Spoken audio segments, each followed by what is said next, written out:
Wowie zowie. It's been a minute. It's been a long minute. I mean, I guess the Silent Hill showcase wasn't that long ago, but like, it's been a minute since I really did the thing, and since we were, here. Oh, why did I? No, come back. Well, I guess it's gonna restart. I'm all the way in the corner because I was trying to set up for when I actually started the game. Yeah, but here we are again. Back again with the Dark Souls because I just can't stay away. No matter how many times I play this game, it never seems to be enough. And they keep releasing new versions of it that have different achievement lists. And I, for whatever reason, feel compelled to fill those lists whenever they show up. So here we are again. This time to spice things up, I think I'm gonna do. The plan is, whilst doing, the 100% achievements stuff, I also would like to try and read the lore and try to get some of the character stories in there, as that I feel like is something that is very frequently skipped over in favor of people just kind of blitzing through the game, beating bosses and whatnot. And while, the challenge of beating the bosses is a large part of the game, I feel like it's sometimes in the zeitgeist gets a little in the way of a lot of the other reasons that Dark Souls is still a name that you hear today. And not, some kind of lost to time thing. I'm zooming in and out because I'm trying to scroll on OBS, but I didn't click, so I'm trying to minimize that because we don't need to listen to Spotify right now. But yeah, so that's kind of the main deal. As far as where I've been, I just haven't been feeling it lately. In the past, historically, there's just kind of been like this urge where I was like, oh, I really want to stream X video game. And that has not been the case over the last 2 weeks. I've really wanted to play something on my own. Although then I had the decision paralysis of what to play on my own. It ended up being, it's funny because I kind of decided on that at the same time that I had this sudden inspiration to play Dark Souls, which is that I think it's time for me to go back to Hinamizawa and finish my reading of Higurashi. And when I say finish, what I really mean to say is continue for as long as I can, because my attention span is unfortunately not as good as I would like it to be. I really wish that it was better. I don't know when I got to be so cooked in the head, but I don't know. I was doing pretty good. 2021 on. I was finishing things. I was making my list of things that I have played and am playing. It's going pretty good. And then 2024 hit, and it all came to a bit of a screeching halt for no reason in particular. But we're going to change that.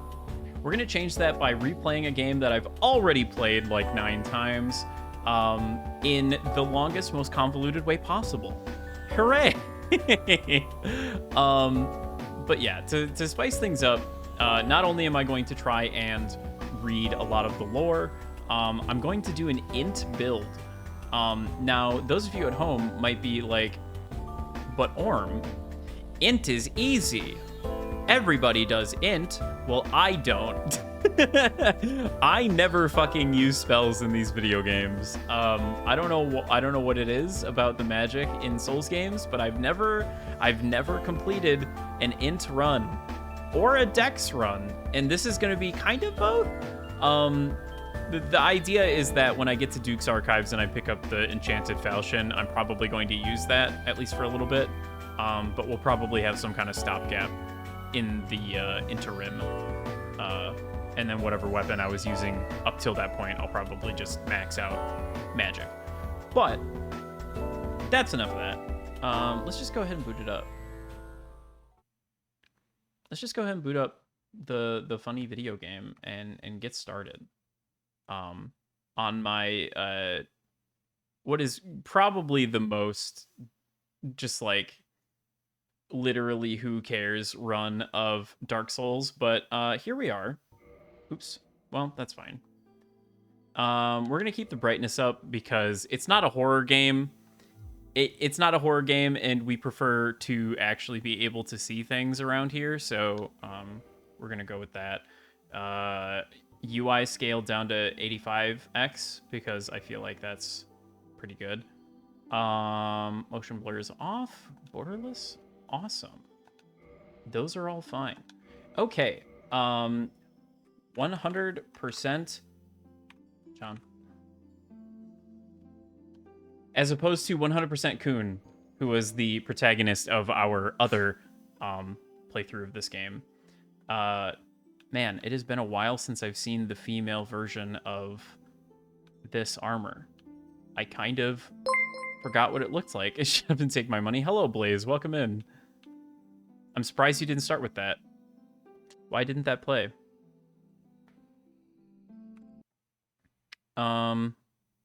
Waiter. Why didn't that play? Oh, maybe because they're muted. Maybe because they're muted. Hold on. Hold on. Hold on. Wait. Creator dashboard. Wait. I muted them during the showcase. And then I never turned it back on. Where am I? Stream manager and reward request queue. Reject. Okay, there you go. There's your money back. Money back guarantee. Here, I'll do it for you. Unless you can. I don't know if you can or not. Nope, it's on cooldown. Rest in piss. Hello, Leo. Welcome in.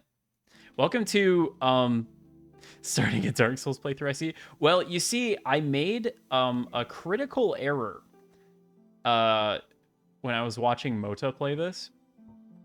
And that critical error was that I said the words, a lot of the story is in the character NPC quest lines, and a lot of people don't see those.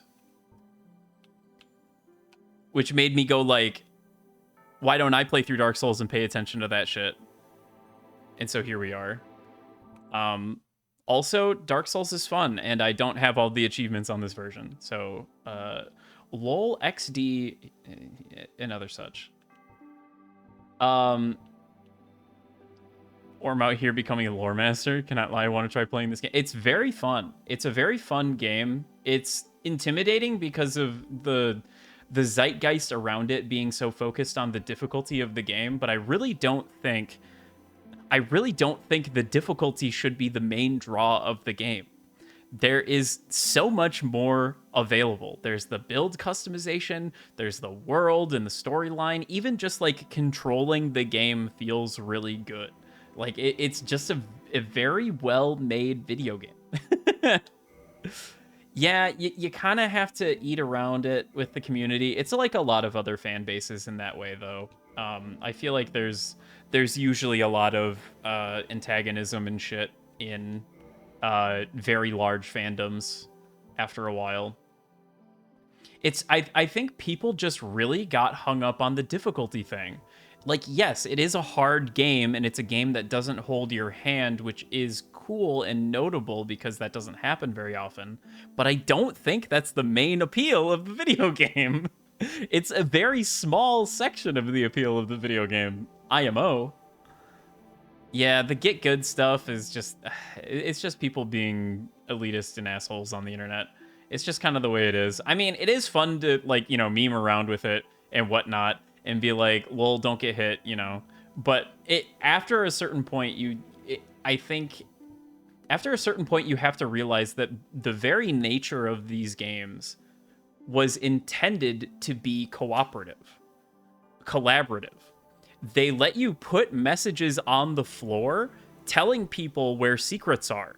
It's a mechanic of the video game. If they didn't want people Googling how to find things, they wouldn't have hired people to come in and play the game before anybody else could and write a guide for it. Like, they wanted people to see the things in the video game.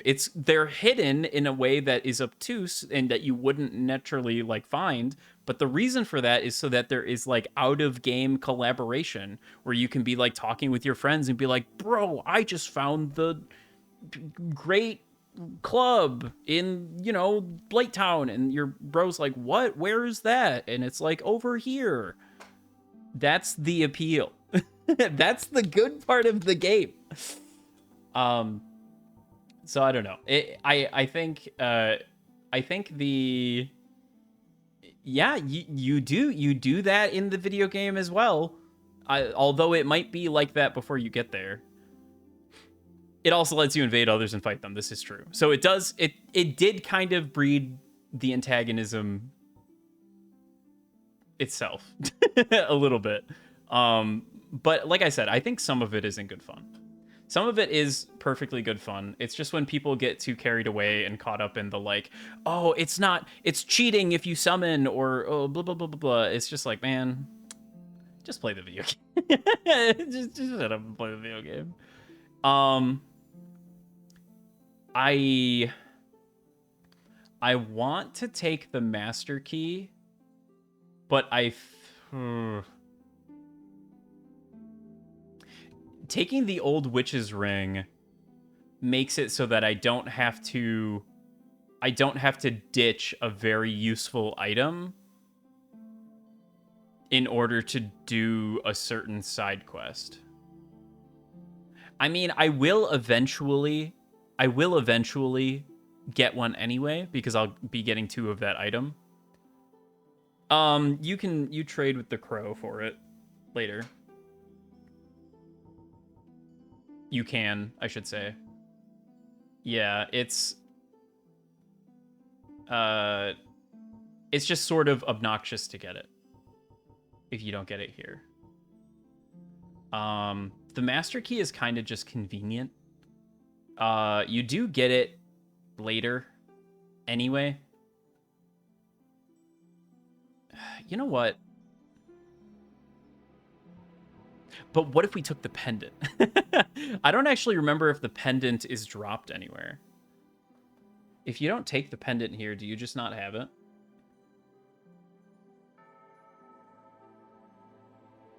Let me see. The fire bombs are very nice to start with.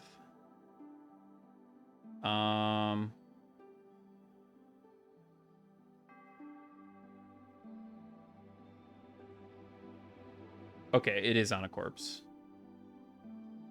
Somewhere. It's also a random reward from a certain covenant. That's interesting. Dark Souls infects us all. It sure does. Hello, Curse. Welcome in. Yeah.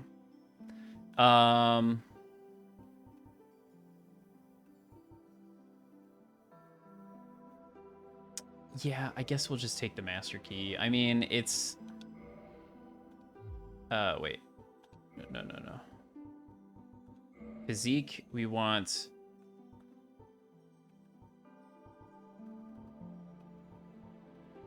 Do we want tiny head or top heavy? We could go a large lower body.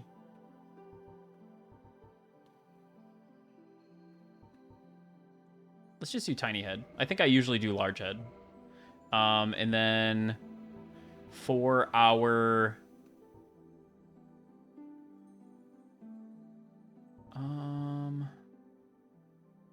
let's do Dragon Scholar or Astora. No, Dragon Scholar. Hair. We'll just do whatever because it doesn't really matter. Yippee. Okay. So we have a dagger, catalyst, 30 soul arrows. Hey, new emotes. Those have been there for a while, please. But yeah, I do have those now. I don't remember when. I mean, the sunglasses one I've definitely had for a while. The bat one is the newest by a lot. I made that one myself as a shit post. Lol. Okay. So we do start at soul level 3, which is nice because it gives us a lot of flexibility later. It's just unfortunate that our faith is so low. But that's okay. I think we go with this. And you know what? I am gonna go big head. Except the lore begins. Oh my god, that's quiet. The world was unformed, shrouded by fog. A land of grey crags, arch trees, and everlasting. Oh my god, you can't hear it.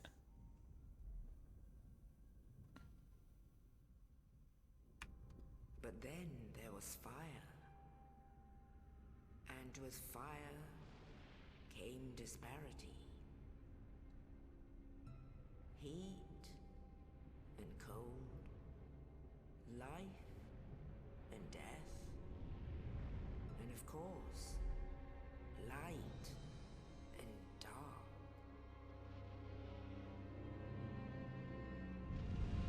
Okay, the game was hella turned down for some reason. Then from the dark, they came and found I don't know why I had that turned down so low. Within the flame.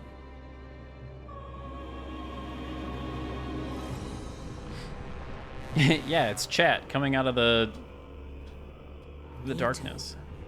The first of the dead.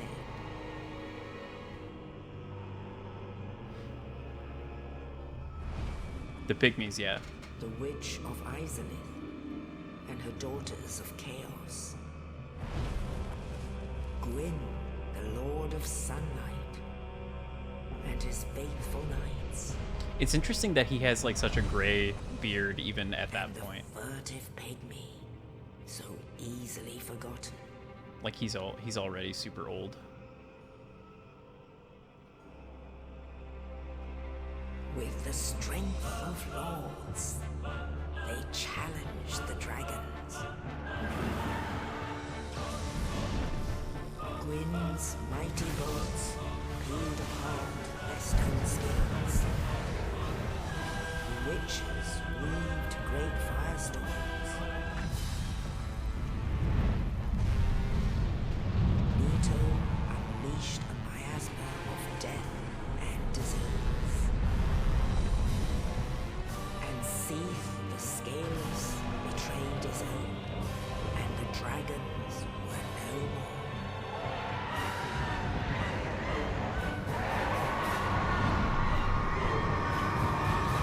Just a pile of dead dragons that he's on top of. Thus began the Age of Fire.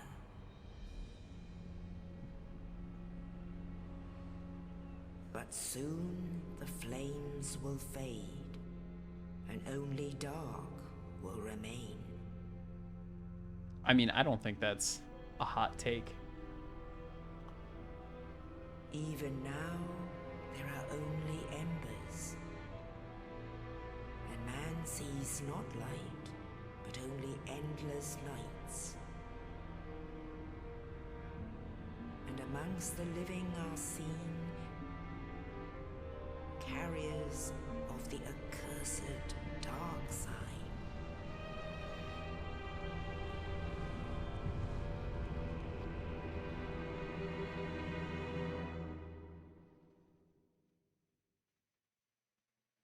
lot of lore all at the beginning, and it means nothing to most people.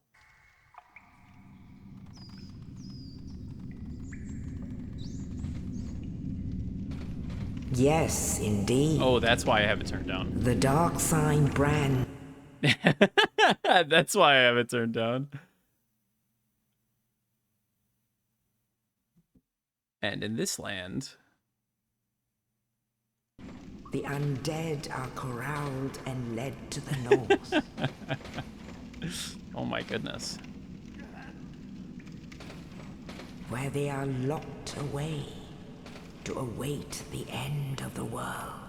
I mean, yes, you're not wrong. That is why it happens. I just think it's unfortunate that people are not This is your fate. self-motivated to dig deeper.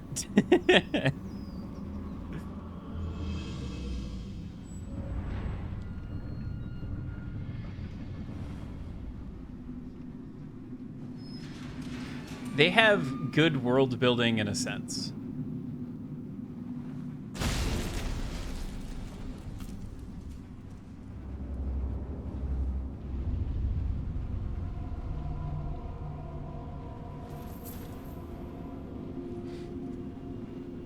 They have a very good world that is built up in a very interesting way. The problem is that the delivery mechanism of the world building is abnormal and obtuse and doesn't it doesn't really hand it to you. You kind of have to seek it out. So even here, even now, so you know, I mean, there's the really obvious stuff where obviously, you know, item description, NPCs off and out of the way. Yeah, exactly. So in the beginning, you know, in the Beninging, there was nothing, and then there was fire, and apparently just like out of the darkness, which was apparently, you know, some kind of primordial soup that life could just like spring out of to try and like obtain the fire, we got Gwyn, who is the leader of, you know, this race of giants, and then we have Seath and the everlasting dragons. The everlasting dragons that we see, those are the ones with the stone scales. They've just kind of been around. They've just kind of been here. Same with the trees that were being burned down by the witches of Izalith. Those were just kind of here. Those didn't appear the same way that the giants and the you know, humanity did. They kind of showed up, and I'm not entirely sure if it was just like a genetic mutation or if it was something having to do with proximity to the fire, or what happened to Seath that caused him to lose his stone scales. Yeah, that grant them immortality. So one way or another, he don't got his scales anymore. And if you know anything about dragons, just like generally speaking in mythology, they're usually, you know, sort of prideful and vain. So naturally, this did not sit well with him.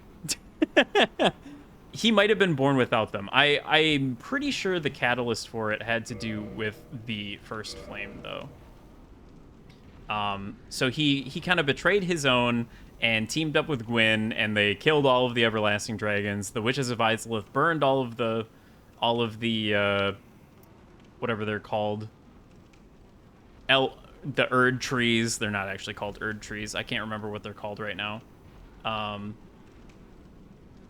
And then they just kind of established a kingdom, and they were ruling for a good bit until things stopped being so awesome. And I guess we'll find out why that is.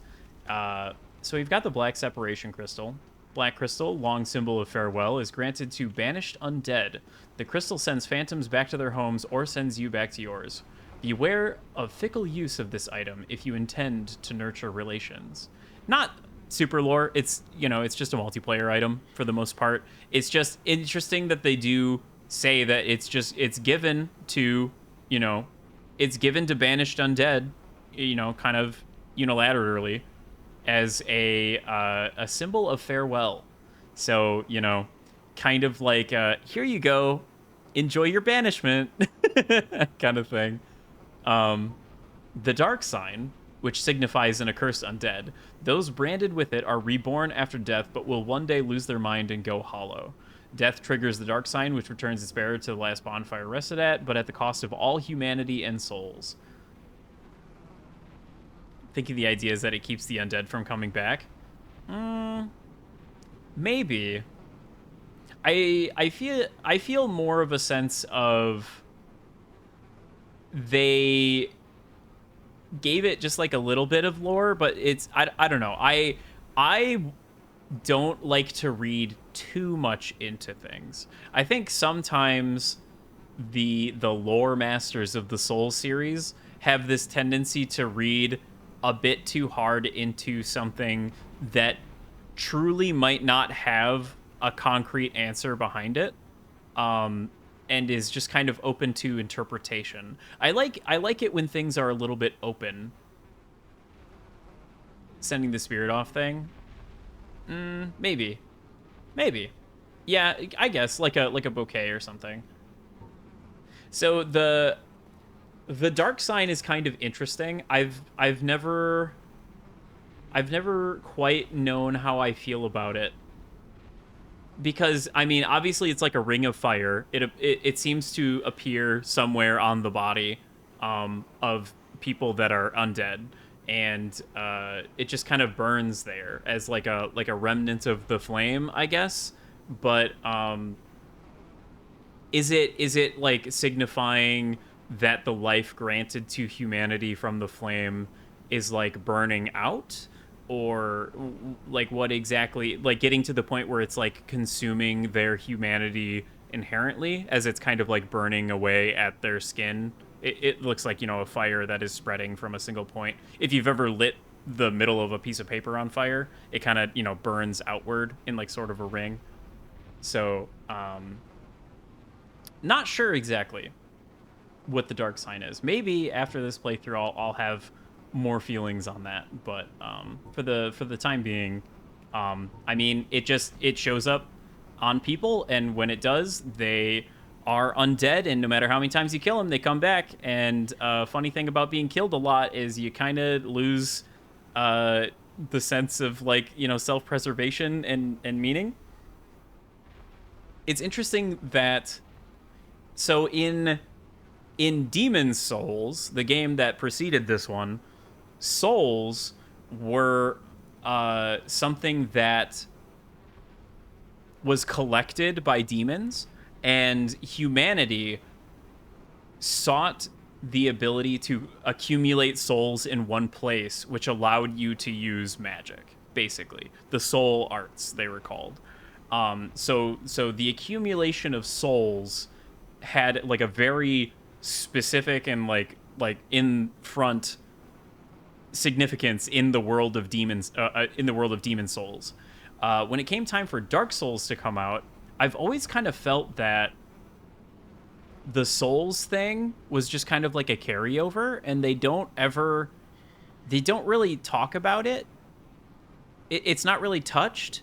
Like Souls as like a currency and as a thing that you collect and as a thing that drops from bosses is a feature. It's there, but it's not like, it's never really talked about why. It just kind of is, you know? And I wonder if part of that was meant to be the spiritual successor-ness of Dark Souls from Demons, or if you're just meant to carry that concept as a through line straight through, because in effect, that's basically what happens. But they never talk about demons accumulating souls or anything like that. They just talk about how like powerful a demon's soul is. At least, not that I can remember. Again, perhaps this will change. It hard to say, because none of the places have similar names, and the kingdoms are very different architecturally and geographically, and Yeah, I mean, maybe it was intended for that, but they never really, they don't ever say anything concrete, and I kind of like it better that way. For one thing, don't get it twisted. I think it's cool when things are a little bit more open and you can interpret and have fun theories about things. But to my knowledge, which is a bit rusty at this point, of the actual lore of this game, hence the playthrough, I don't think there's anything specifically linking the two or anything that really describes why souls are the resource that they are in Dark Souls. Master Key, universal key, opens any basic lock, tool to trade for thieves, but in the cursed land of the undead, most doors are better left unopened. Kind of a little hint, a little hint perhaps, if you chose the Master Key as your starting gift, that some of the doors you're able to open with it are maybe not good for you to go into at this specific moment. It's meant for advanced master, play. Like it's specifically meant for shortcuts. You will get fucked up. The dungeon cell key, which we just picked up, is the key to the dungeon of the undead asylum to the north. A mysterious knight, without saying a word, shoved a corpse down into the cell, and on its person was this key. Who is this knight, and what was his purpose? There may be no answers, but one must still forge ahead. If anybody knew to go into their inventory when they pick up that key and read this description, I feel like this description is the prompt to continue doing this for the rest of the game if you want to know more about what's going on. Because it's like asking specific questions about what just happened, why that just happened. There might not be answers, but all you can really do is like keep going. Soul Arrow, our one spell that we have that we start with. Elementary sorcery, fires a soul arrow. Soul arrows inflict magic damage, making them effective against iron armor, tough scales, and other physically resilient materials. So, like in a lot of games, iron is kind of weak to magic. Like armored enemies are weak to magic. That's just kind of a general rule, I think, with a lot of these RPGs. Our straight sword hilt. The hilt of this lost sword was found discarded in the undead asylum. Only slightly better than one's bare hands and not recommended for extensive use. Be certain to find a replacement quickly. Kind of prompting you like, hey, this isn't the weapon that you're supposed to start with. Maybe look for one. A hat worn by proper sorcerers who studied at Vinheim Dragon School. The majority take pride in having studied at the academy and look down on breaking the formal dress code established by sorcerers. So we have our first mention of a place that isn't lore drawn, Vinheim, where the Dragon School is located.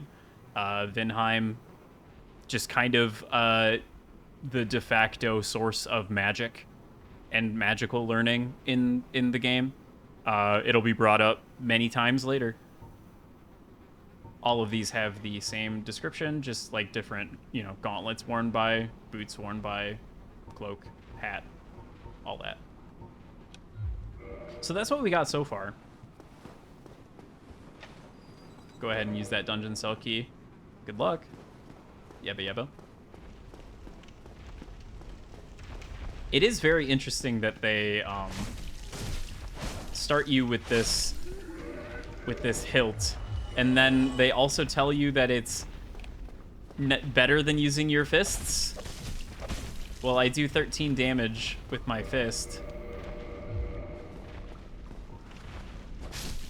I guess I do 13 damage with that. I think depending on your starting class, it either does or does not do more damage than just punching. So that's 13. Yeah, okay. What about heavy? 17? Aha! So the heavy hit actually does use more damage. We cannot use Soul Arrow yet. We don't have any way to actually cast that spell. That comes later.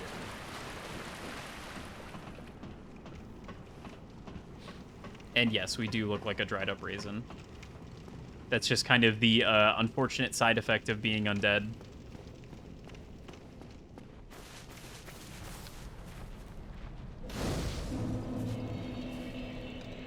Go ahead and rest here. We can attune magic, so we could, you know, equip or unequip Soul Arrow if we wanted. We have 3 attunement slots, which is pretty good. I think that's just because we started as Sorcerer. It's not open from this side. Okay, so in Demon Souls, the first boss that you fight in the entire game during the tutorial section is a big fat guy with an axe called Vanguard. And for killing him, you are rewarded with his soul, the Gray Demon Soul, which it just kind of gives you bonus souls. And I think it can be used to turn into something, but it's mostly just for the souls. And then you warp to a fun new area where you see a giant dragon that you later learn is named Dragon God. And he falcon punches the shit out of you and you die instantly. So that's your big reward for beating the first boss that you encounter. But it is an encounter that you're, in a sense, supposed to lose, especially if it's your first time playing. This would become a reoccurring thing in the series, where if you beat the first boss without dying, you get a fancy thing. I don't think they do it in Dark Souls 3 with whatever his name is, Udyr Gunfix, but because you actually have to beat him in order to progress. Udex Gundyr, not Gunfix. That's RuneScape.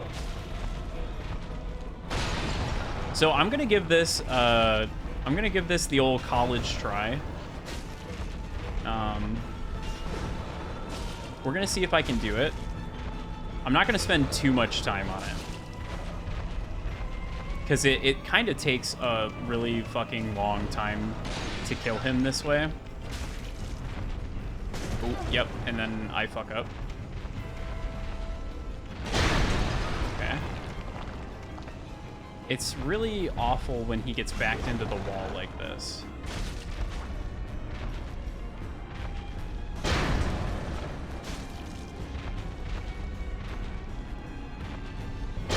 Oh, shockwave.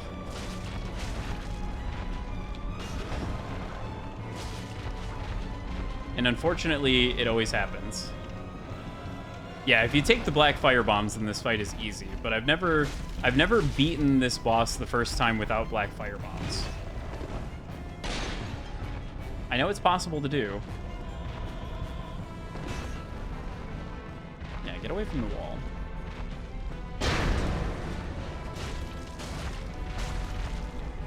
Oh, shit. It's not looking good.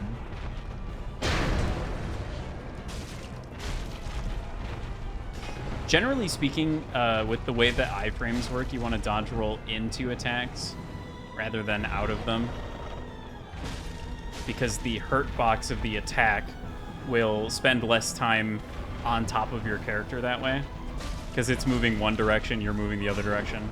It's kind of the two trains moving from point A and point B, which one, like when do they arrive kind of deal.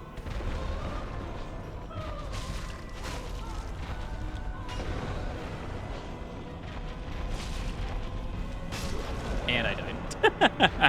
Yeah. No such luck. It's okay. In New Game Plus, when we spawn in the Undead Asylum again, we'll have a proper weapon, and we can just kill him then. I'll just do that. I just thought I'd give it a go. They did this to me at work. They'd be doing this to me most days. I do, however, want my souls.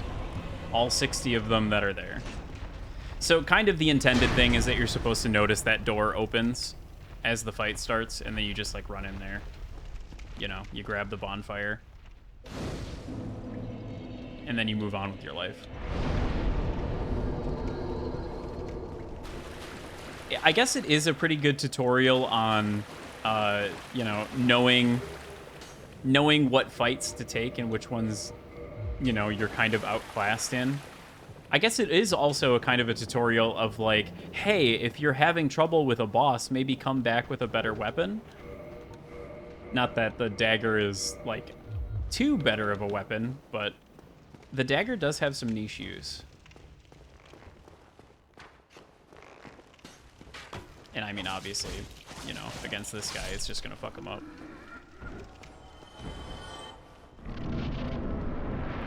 Oh, you pick up the dagger and then die? That's an interesting tactic.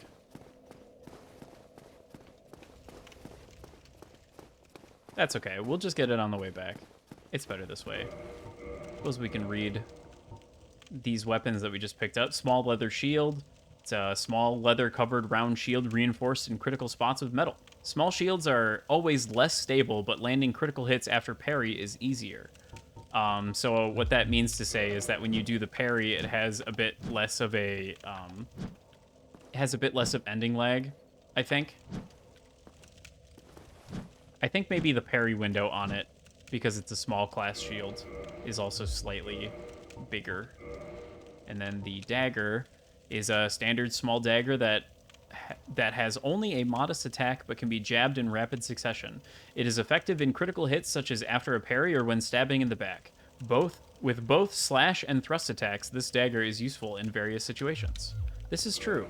A thing that I feel like a lot of people don't know is a mechanic in the game.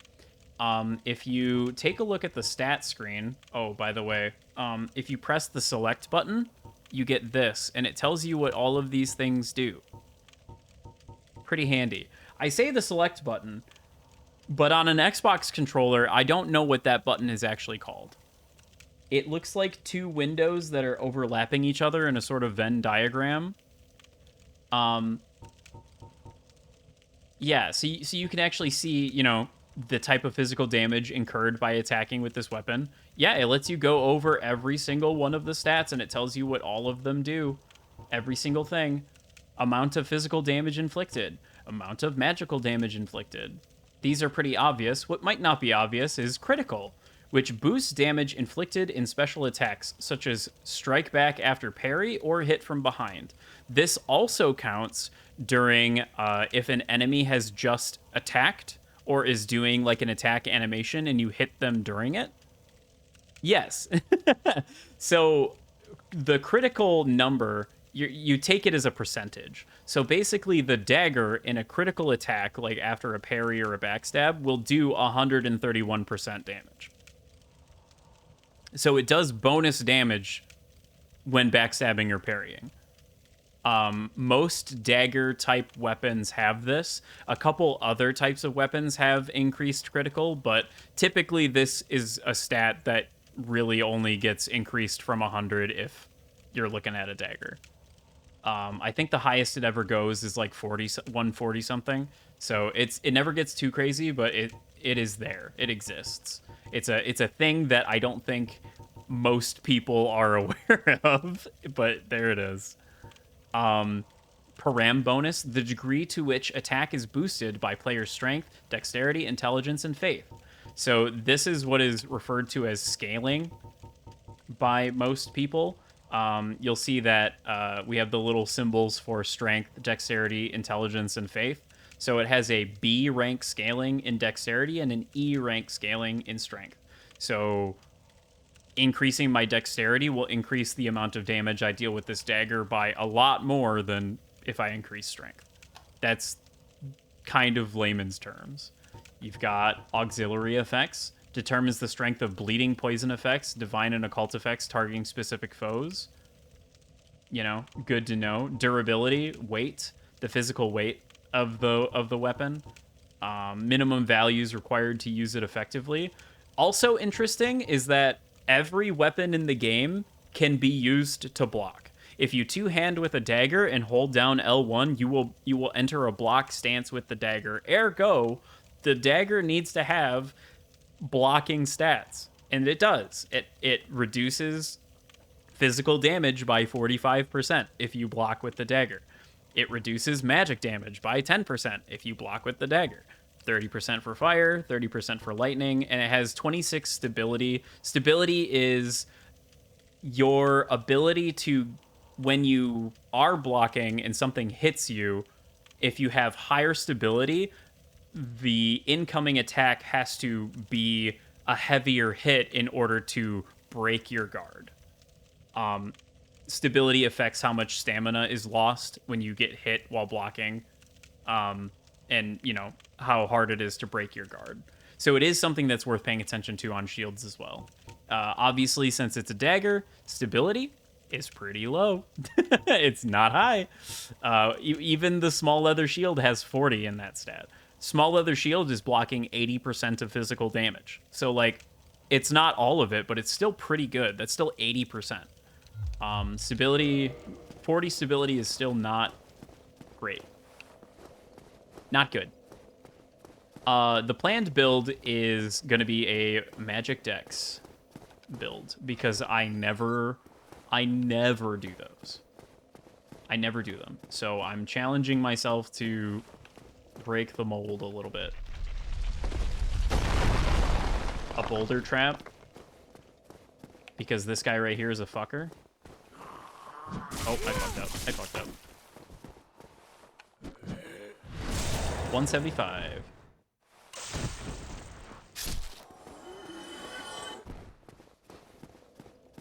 Honestly, at times, it's kind of worth it to upgrade the dagger and then just have it, like, in the other slot. Because you can parry, swap weapons, and then get the riposte. And the dagger will do bonus damage. A lot of times, it will actually out-damage whatever your primary weapon is if the dagger has been upgraded, you know, consistently. So here we have the nice man who threw the body down that had the key. He doesn't seem to be doing so hot, though. He's looking up towards the sunlight, radiating down from this hole in the ceiling. Perhaps this will be important later. Who's to say? He has a very fancy shield and very ornate armor. They seem to have the same, you know, iconography on them. His tabard and the shield. Oh, you. You're no hollow. Thank goodness. I'm done for, I'm afraid. I'll die soon, then lose my sanity. I wish to ask something of you. You and I, we're both undead. Hear me out, will you? So it's kind of implied that different undead have different tolerances when it comes to dying over and over and over and over again. I think the canonical reason is just kind of willpower. This guy feels like he's at his wit's end, and he's like, this is the last time I die where I am going to remain a sane person. I guess the idea is that the player is meant to be, you know, the one that overcomes the challenge, right? So, but yeah, we can hear him out. Regrettably, I have failed in my mission, but perhaps you can keep the torch lit. There is an old saying in my family, thou who art undead art chosen, and thine exodus from the undead asylum maketh pilgrimage to the land of ancient lords. When thou ringeth the bell of awakening, the fate of the undead thou shalt know. Well, now you know, and I can die with hope in my heart. Oh, one more thing. Here, take this. An Estus flask, an undead favorite. Oh boy. Oh, and this. And the key. Now I must bid farewell. I would hate to harm you after death. So go now, and thank you. Worth noting is the sword that he's got. It's got like a nice little ornamentation. It seems to be very in line with the shield as well, but just pay attention to that sword. We might see it later. The effects of waking up after dying leaves a fairly disturbing impact. I think the effect of dying probably doesn't feel great. Rest at bonfire to restore Estus flask. And of course, after you leave, then he succumbs. And kind of morbidly, you get souls for that. The undead treasure, these dull green flasks filled with Estus at a bonfire. Fills HP. So worth noting that the Estus flask itself, the actual flask, is green. It's a green bottle. It is not orange. the stuff inside of it radiates light to the degree where it is orange.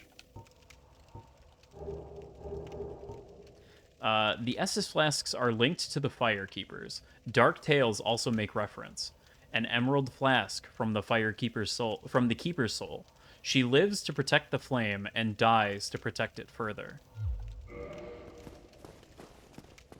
Referencing the relationship with the Fire Keepers that the Estus flask has. Maybe something to keep in mind for later again. We also got a key. Undead Asylum, floor 2, East Key. Key to the iron bars on the east side of the second floor of the North Undead Asylum. Jesus Christ. The Undead Asylum is a giant undead prison segmented by countless iron bars. Even if an undead were to escape from a cell, passage to the outside world would not be granted so easily.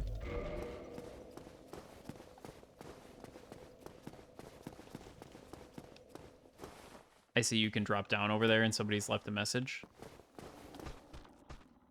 Oh, I almost did not make that. Liar ahead, but there's no liar. There's no one here. Oh, I rested at the bonfire, so this guy's back. Lol. Forgot about that. Give him a little slice and dice, and then he's done. So that key opens these bars. Yep. Two-hand kick. Something else that I feel like some people sometimes gloss over because they've got the inputs here, but sometimes it's confusing, especially if you're not familiar with like fighting games. The idea here is that it's telling you that left stick in any direction plus right bumper is kick. Left stick in any direction plus right trigger is jump attack. So, you know, right bumper typically is just normal, and then right trigger is obviously heavy attack. But if you tap any direction really, along with the bumper, come on, you do a little bit of a kick, and this will break guard. It has it does a lot of stability damage, which is very useful for enemies that are extremely heavy blockers. You can also do this, which is a very good attack for clearing distance and getting the jump on people. Like so. Oh, like so. There we go. It's also still a heavy attack, so it does a good bit of damage.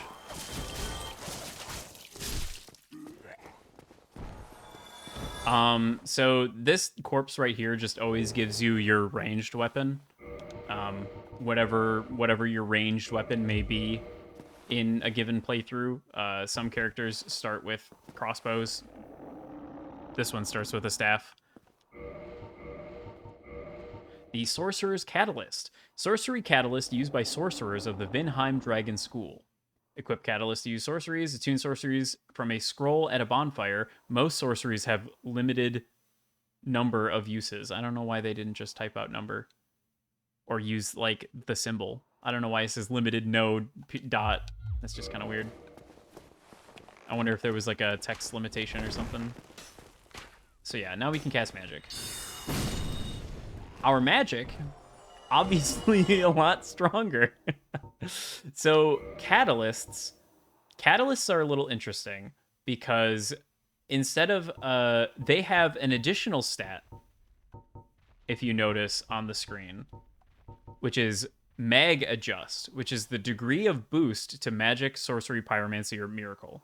So when you have this equipped and you press the button for it to, you know, use it as a weapon and cast the magic, that Mag Adjust will adjust the strength of the damage of the spell. So here it says, you know, 114, so it does 114% of the damage of the spell. I'm pretty sure. It might be a flat number calculation. I don't totally remember with magic, because again, I don't use it. Another fun thing you can do is parry people and then shoot them with spells. Not necessarily the, you know, best course of action, but you can. It's a thing you can do. And then they jabate you. by having a locked door that you just can't open. And you're like, man, what the fuck? Why can't I open that door? Maybe later, one would be able to open that door.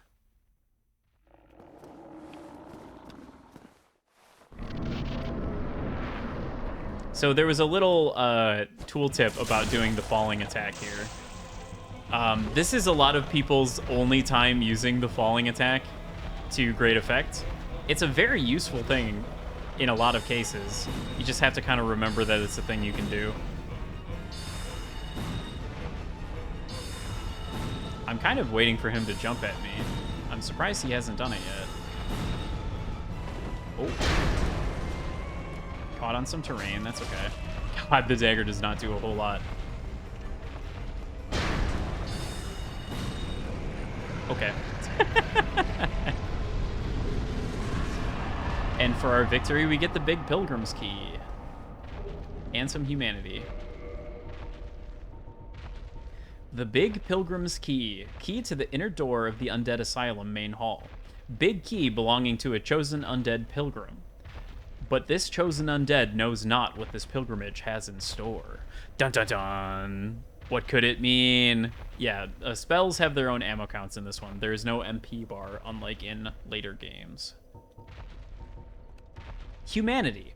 A rare, tiny black sprite found on corpses.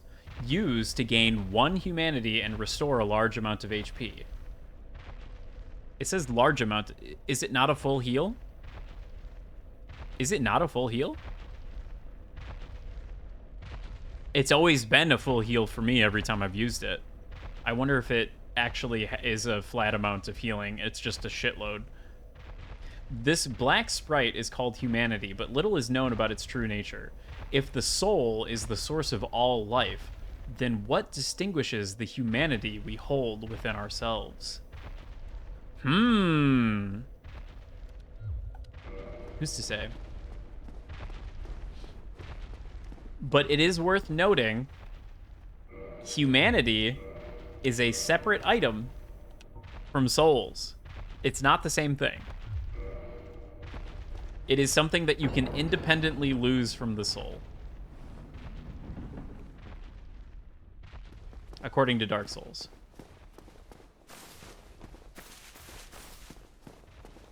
Good job. Go straight ahead. No. Because there are goodies to be found for the intrepid adventurer.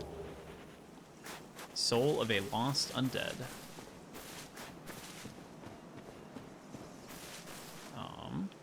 And here we have a funny nest. A funny nest where nobody wants to talk to us right now, but maybe we'll just remember that's there. The soul of a lost undead who has long ago gone hollow. Used to acquire souls. Souls are the source of all life, and whether undead or even hollow, one continues to seek them. So it just says that, you know, souls are the source of life. It kind of begs the question, so that one lost undead soul that I just used gave me 200 souls. Does that mean that lost undead had accumulated 200 independent souls? Or is one soul not the equivalent of like one human being's life? I don't know if there is an answer. But it is an undead soul, so it does kind of allude to the fact that maybe just by being undead you accumulate additional souls, just kind of as a matter of course. It does say the asylum is in the north, and this very much looks like some hinterland shit, so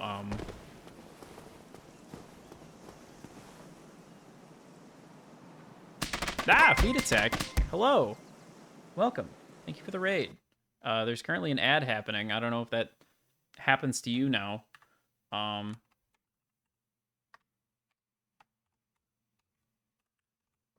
Boom. I was confused why you're back on the game. Then you remember you did PT. Yeah. Prepare to Die edition last time. Now it's time for remastered. And we're doing the push glasses up playthrough where we read all of the item descriptions. And we pretend like we don't already know what's going on. But anyway. So that's the Undead Asylum. I mean, it's not a very big place, honestly. The Prepare to Die edition was the initial release of the game on Windows platform. It utilized a service which was called Games for Windows Live, which was kind of an offshoot of Xbox Live, but specifically for Windows. It was not good. It was very bad. The service sucked ass, and the implementation of it was not better. So for a while, the game could not be played online until they made a patch that got rid of Games for Windows Live after it had been shut down, and then the game incorporated Steamworks into its matchmaking. So it was saved in that regard, and I think you still can play it online now because of that Steamworks patch. But the actual game itself has long since stopped receiving updates, and it was kind of left in a sort of broken state to begin with. Disconnecting him mid Ornstein is, yeah, it's rough. It's really rough. So they patched it out, but then they also just kind of stopped patching the game altogether. And a guy by the name of Durante released a fix called DS Fix that fixed a lot of the issues with the PC port of Dark Souls Prepare to Die edition, and added like a bunch of the standard PC options, like being able to change graphic settings and whatnot, anti-aliasing, motion blur, all that stuff, ambient occlusion. There was a lot of settings in that little ini file, but even with that patch in the modern day, the game kind of runs like dog shit. So that's kind of why Dark Souls Remastered happened in the first place. I think it had a lot to do with the fact that the code was just old. It's a game from 2009 or 2011, sorry. And yeah, so that shit was just a little dated. So I think largely they used a lot of Dark Souls 3 as a base, but I mean, the game plays mechanically identical to the original in almost every way.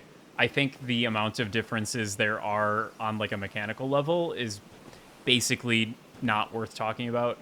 The main thing is that they changed the way the lighting is processed, and they redid like almost every particle effect in the game.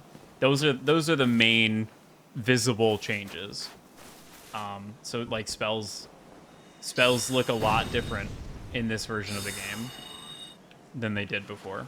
But it's kind of up to taste, personal taste, on whether or not you think those are good or bad.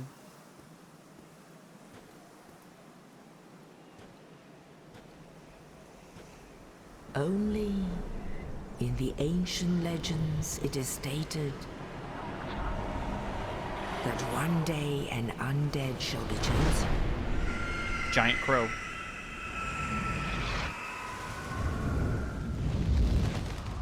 To leave the undead asylum in pilgrimage to the land of the ancient lords. The knight said we had to go ring a bell or something, Lordran. Because it's ran by lords,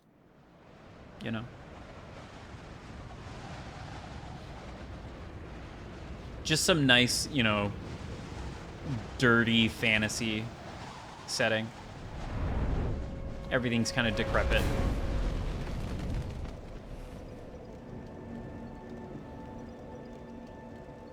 The crow just kind of drops us in this hovel.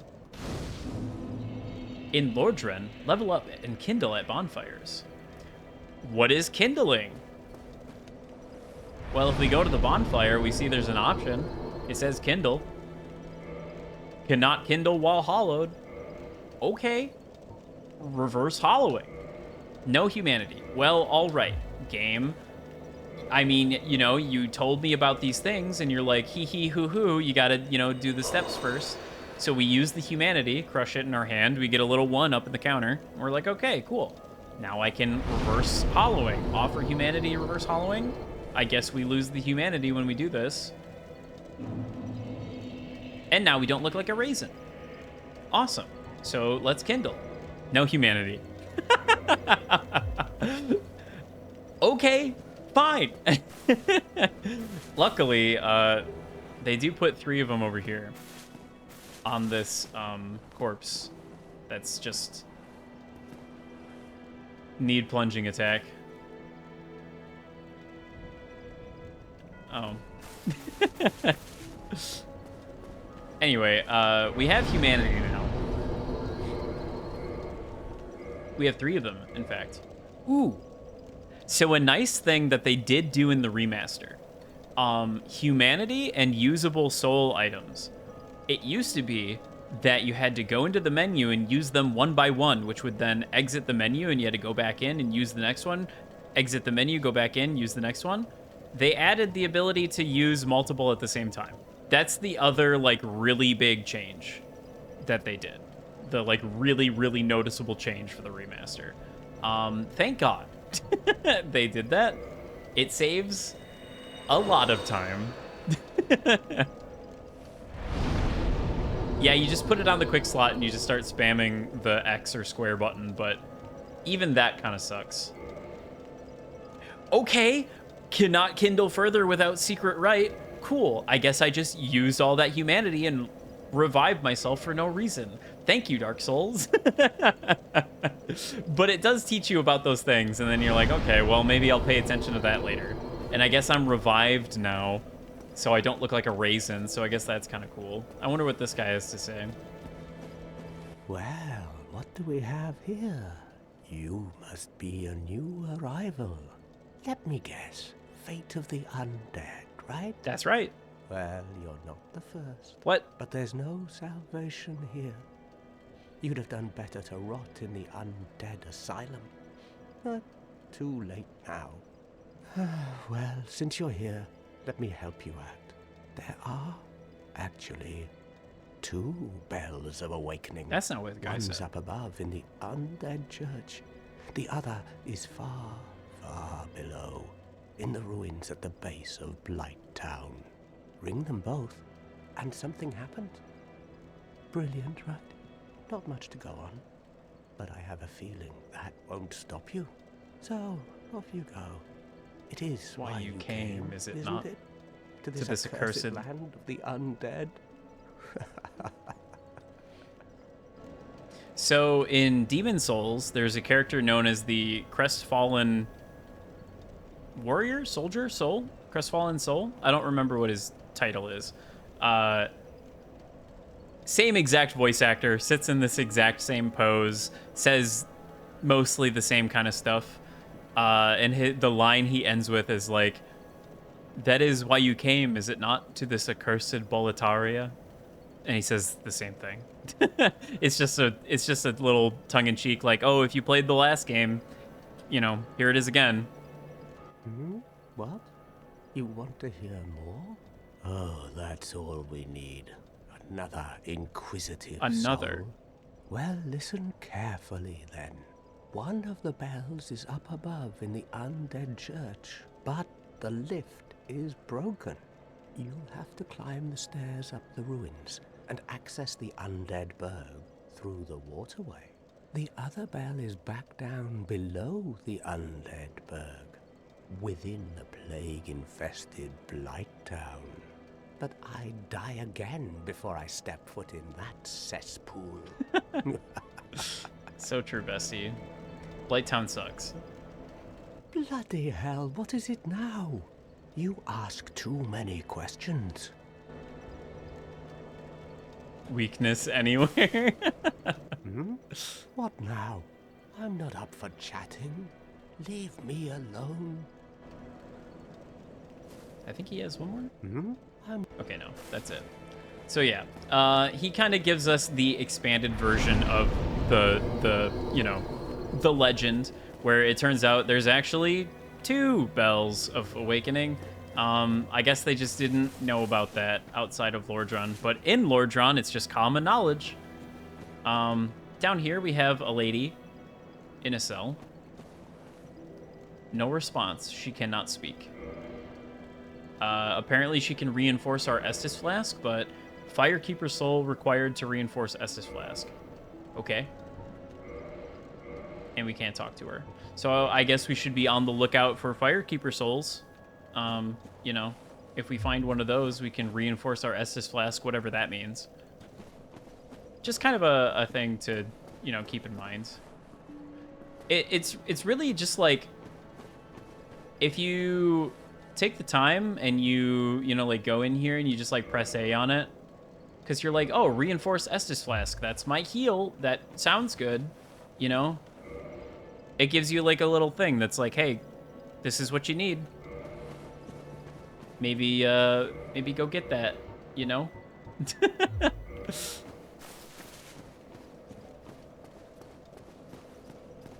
It's the case where a lot of people just kind of immediately want to go kill stuff, and they just kind of rush and, like, fucking guns blazing run away.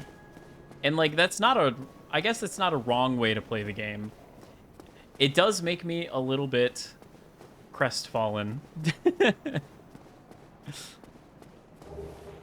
Picked up some fire bombs.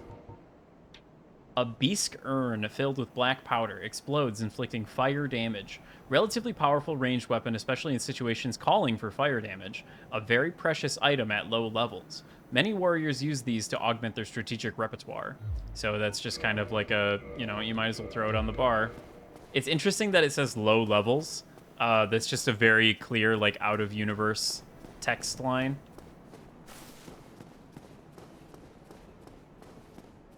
And here we have another guy. Miscreant ahead. Hello there. I believe we are not acquainted. I am Petrus of Thurland. Have you business with us? Us? If not, I'd prefer to keep a distance, if possible. Who's us, bro? Also, what the fuck is going on with our face? The lighting is not hitting our face in a good way. Hello there. I realize that I have requested that we retain our distance, but I also want you to know that it is not meant in ill will. Here, take this as a token of peace. No, go ahead. It's for you. Don't spend it all in one place, champ. Wow, a copper coin. Oh my, you again. Oh, I know. How about this? I have to await my companions here anyway. So what if I were to teach you some miracles? Would that please you? Yes, please. Very well. Then first, a covenant with the gods. Join covenant. Covenant abandons former covenant. Sure, why not?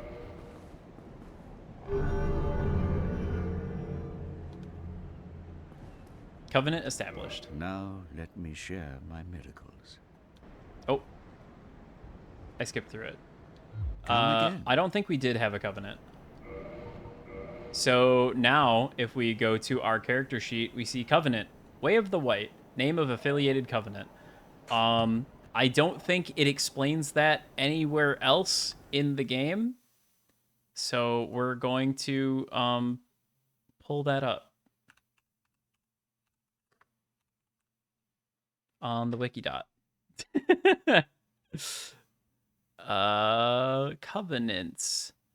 The Way of White. I honestly don't remember what this one does. Is there a description for it in game?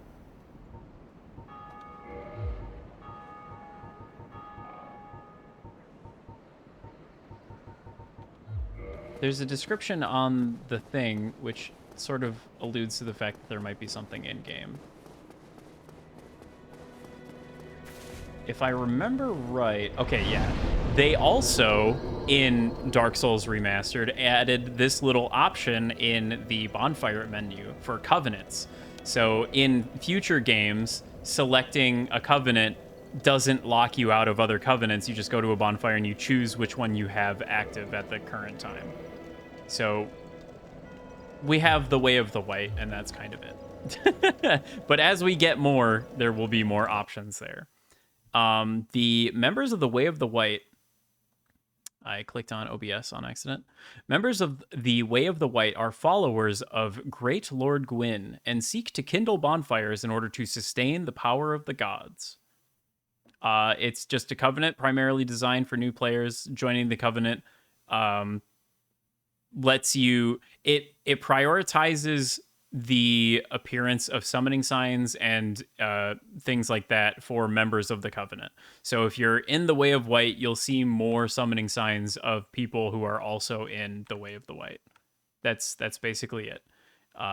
It doesn't really do a whole lot other than that. A lot of other covenants do a lot more. Something that is interesting is that if you start as the knight or the cleric, you start in the covenant, just right from the word go. You don't even have to talk to Petrus. You're just in it. But anyway, that's enough of that.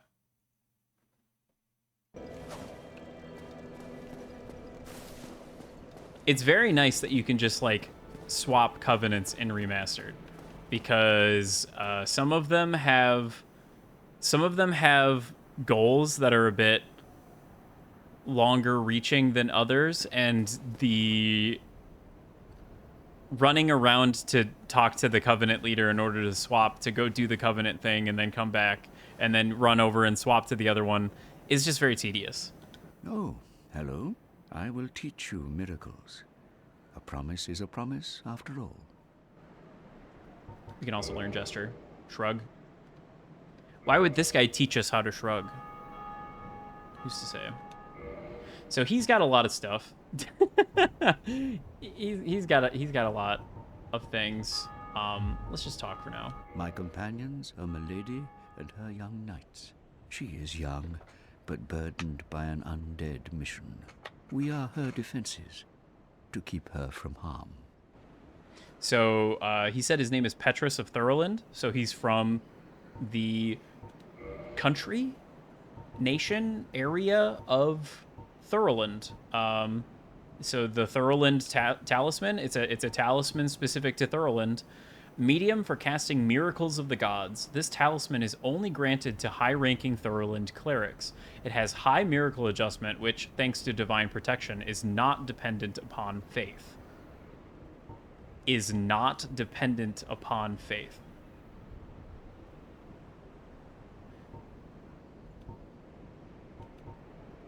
So you'll notice that the scaling on these for faith, the standard talisman has a B rank scaling, and the Thurland talisman has a C rank scaling, which means that the more faithful you are, the more useful the regular talisman is over the Thurland talisman. It just has a higher base mag adjustment stat.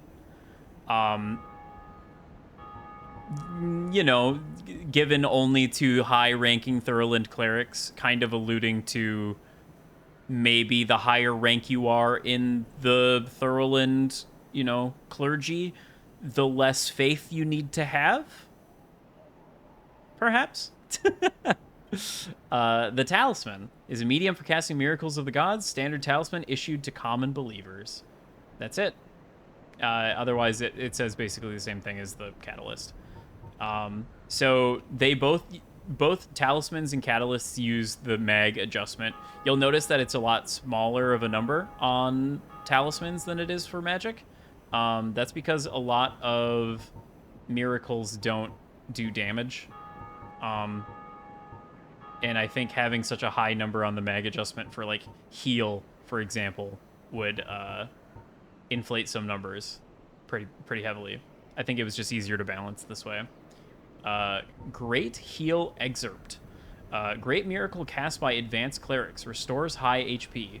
Great Heal Excerpt borrows from only several verses of Great Heal, so it's just an excerpt. As a result, it can only be cast a stark few times, aka one time. And I think it also doesn't heal as much as Great Heal. I'm not sure. Homeward.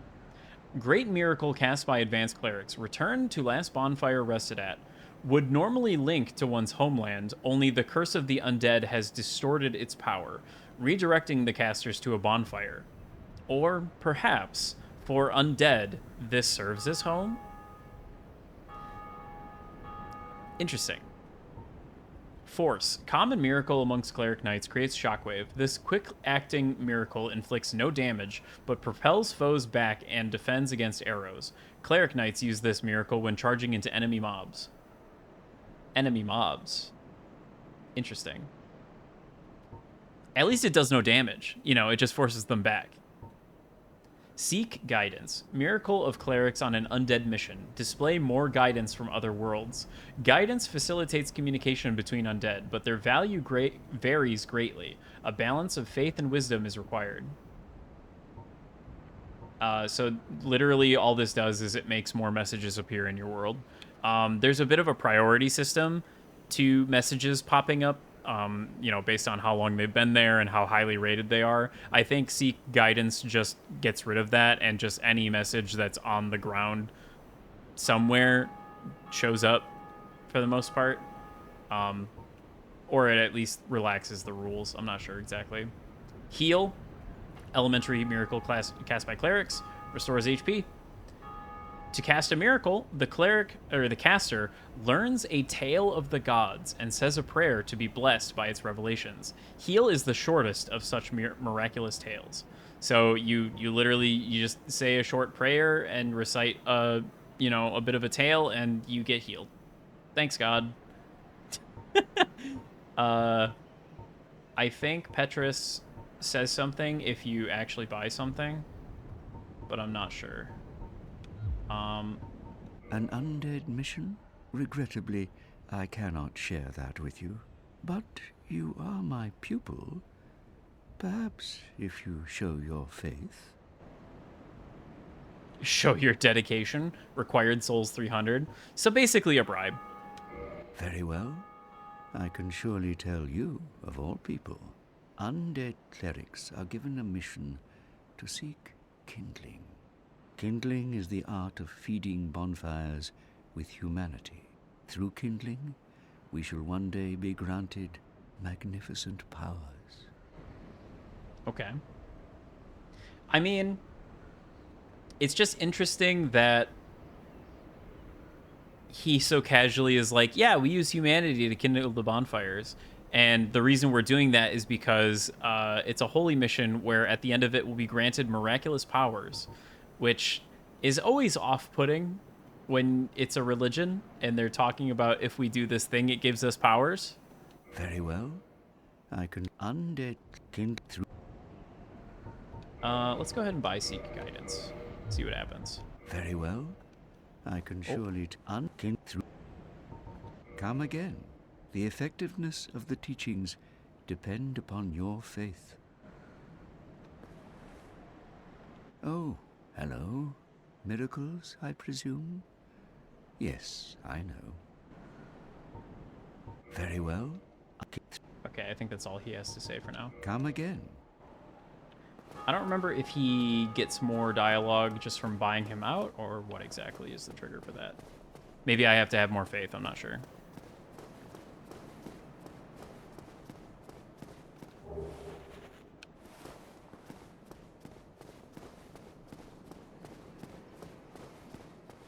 Just an interesting little area, but it's always good to drop down here at the start.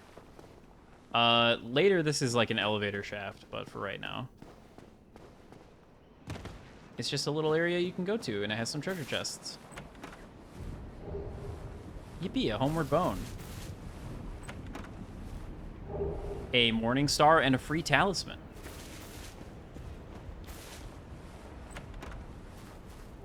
And a cracked red eye orb. So we're going to put the catalyst here. We're going to put the talisman here. Insufficient stats to wield this weapon effectively. Oh, I need 2 more faith. Interesting. Okay. Do I have the stats for this? No, I need 2 more strength in order to use the Morning Star. That's funny. All right, dagger it is, and then we'll put the catalyst back on. Cracked red eye orb. Online play item. Invade another world. Hollows cannot use this item, so you have to, you know, de-hollowify yourself. Defeat the master of the world you have invaded to acquire humanity. The cracked red eye orb allows players to temporarily imitate this ability, normally limited to the dark wraiths of Cave or Kov. I'm not sure which it is. I think it's Kov, actually. So normally, only the dark wraiths of Kov have the ability to invade other worlds, but this cracked red eye orb lets you do it 1 time. Or, in this case, 4 times, because I have 4 of them. The Homeward Bone is a bone fragment reduced to white ash. Return to the last bonfire used for resting. Bonfires are fueled by the bones of the undead. In rare cases, the strong urge of the previous owners to seek bonfires enchants their bones with a homeward instinct. So this is just some dude's bone. And then copper coin. A coin made of copper. Its face shows Old Man McLoif, god of medicine and drink. Even coins of great value in the world of men have little value in Lordran, where the accepted currency is souls. Those who dream of returning to the outside world are fond of carrying this around.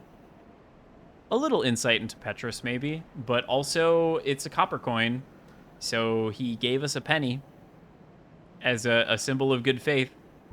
Big spender.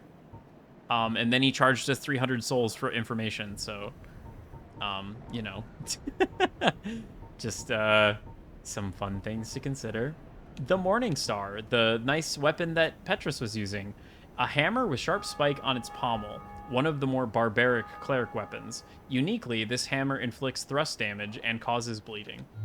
I mean, that makes sense. It's covered in spikes. Why wouldn't it do that? I think that's everything.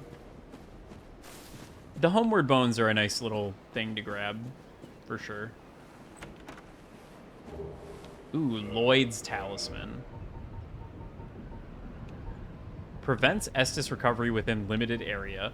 Talisman utilized by all Father Lloyd's cleric knights to hunt down the undead. Blocks Estus recovery within a limited area. So this item was created specifically to hunt undead. I'm assuming back when they were trying to round them up and put them in the asylums, as, you know, they're kind of undead, killing them, not really going to do anything, but I'm sure when they're, you know, you kill them, air quotes, they're incapacitated for probably a little while. Probably easier to move them that way. In the outside world, the undead are accursed creatures, and Lloyd's cleric knights are widely praised for their undead hunts. This blessed talisman blocks undead recovery, allowing the knights to fight with impunity. So it's an item that is thrown. We can go ahead and just use one real quick. Yeah, so if you hit something with that, it gives them a debuff where they can't use Estus to heal. Some mimic item extractor. It does do that too, and we will try to demonstrate that later in the playthrough. Some enemies do heal themselves with Estus, so it is useful for that. If you're really struggling with enemies healing themselves, you can always give that a go. I don't think I've ever seen benefit out of that use, but it is good for its other use. I missed an item.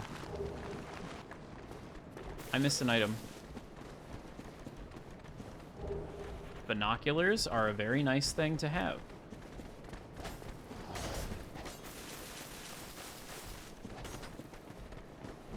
Just running past all of these skeletons. Oh, where is it? There you are. Caduceus Round Shield. I think that's how you say it. I'm not sure. Never used Lloyd's Talisman. Its intended purpose in PvP, but it's okay in invasions. Yeah, even in invasions, it's kind of not super awesome just because, I mean... Oh. Actually, can invaders actually... Oh. Hold on.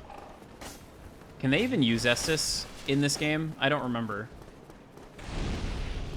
Could have just killed them instead? Yeah, basically. Oh, hey, somebody kindled the bonfire. Gave me a free Estus flask. How about that?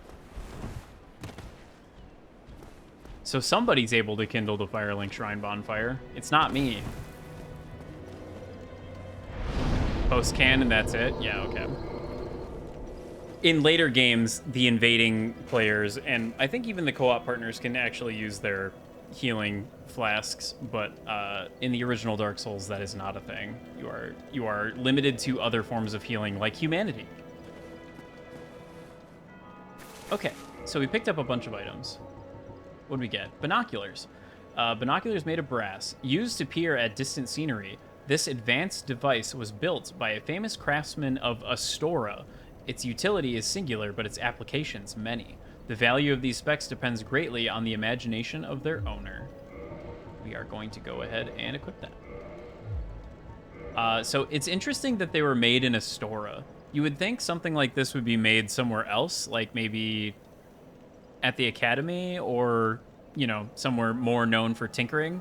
Astora is kind of generic kingdom land where there are like priests and stuff. It's not as clerical as Thurland, but I mean, that knight from before and his like holy quest was from Astora, so it's just kind of interesting that, you know, they made a device like this. I guess it is really good at looking at distant things. Large soul of a lost undead it's the same thing. It's just a large soul. No keys. I picked up a Zweihander, one of the gigantic straight greatswords. As its name suggests, the Zweihander is held in two hands, but its wielder must be inhumanly strong. It is this great weight that sends foes flying when hit solidly. The winged spear.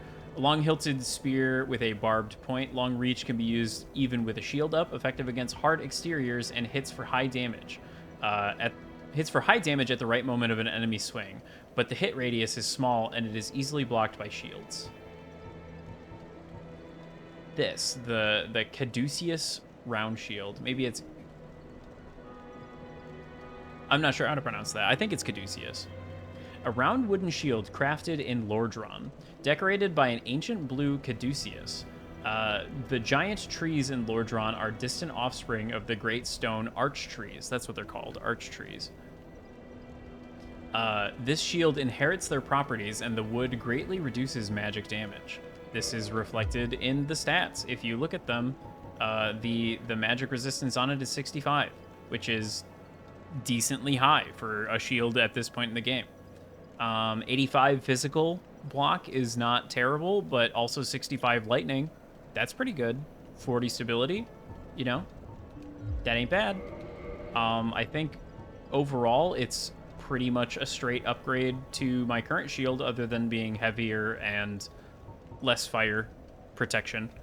But, you know, the physical and magic defenses, you know, that's good.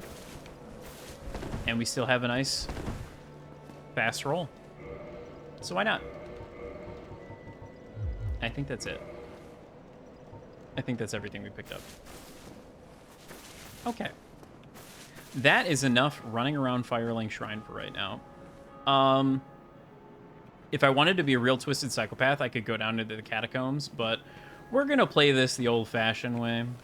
We're just going to, you know, take it nice and easy. Yep, if you start as a knight, then you get a 100% physical block shield, which is extremely nice to have early in the game. But it's not impossible to get one of those anyway, so not worth being too upset about if you started as a class that uses a weaker shield. Oh my god.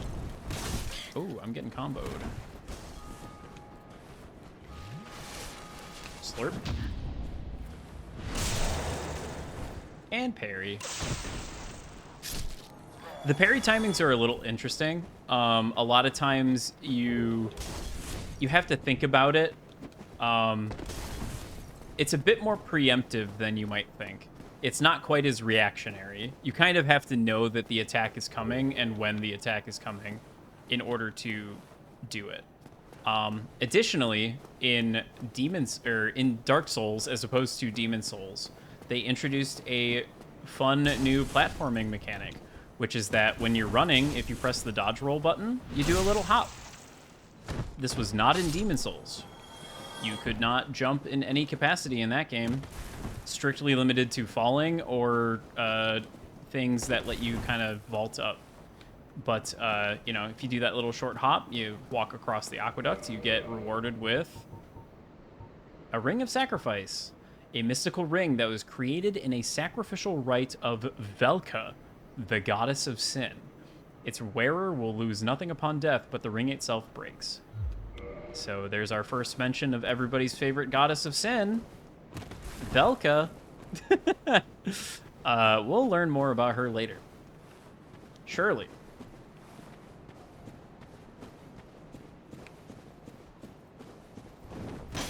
Okay, Battle Axe. Just strafe around him and backstab. Keep in mind, I've played a lot of this game.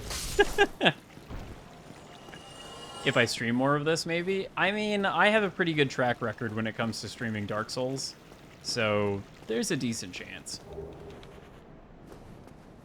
I do want to stream more, but as I was kind of talking in the beginning that the large portion of my not streaming was that I simply didn't feel like streaming any of the things that I'm currently streaming. Normally, the desire is like, oh, I really want to stream X video game, but I just like wasn't feeling that with any of the things that I currently have going on. And I don't want to just like sit here and force myself to play something that I'm not like having fun with. And that's not to say that I'm not having fun with those games. I just knew that I wouldn't currently, if that makes sense. Basically, I'm not in the mood.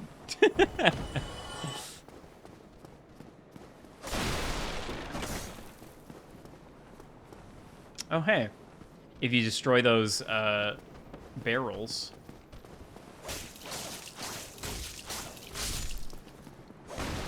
I kind of hate using the dagger as like an offensive weapon. It takes so many hits to kill things. It's really good for that critical riposte, and that's about it. Oh.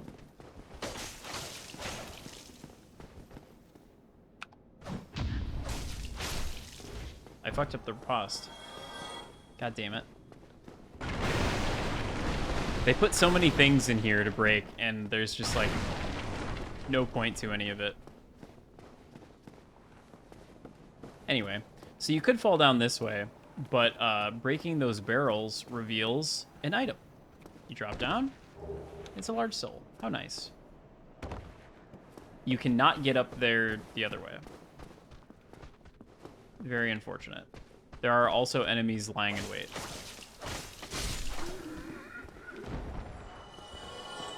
I did say enemies. Only one of them came to greet me, though. I mean, yeah, I have played the game before, but the format of this is meant to be sort of spoiler-free, as I know some people have not played the game before and are at various points in the game, and I don't want to give too much away, you know, outside of what's currently happening. So that's why I'm trying to stick with things kind of as they come. What did I pick up off of that body? I spaced out.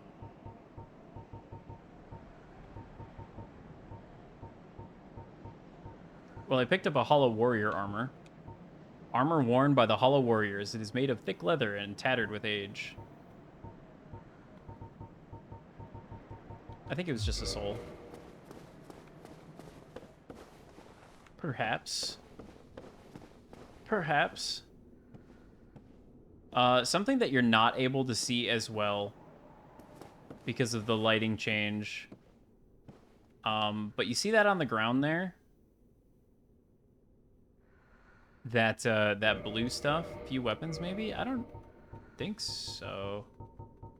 No, it looks like I've seen it all.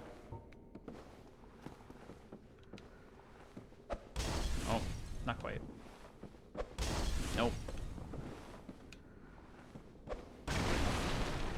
Okay. I wasn't sure if those were oil barrels or not. The oil effect is typically a little more noticeable. Ouch.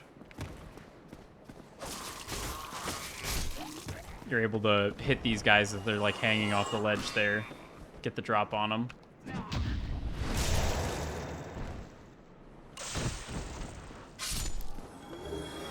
Rubbish.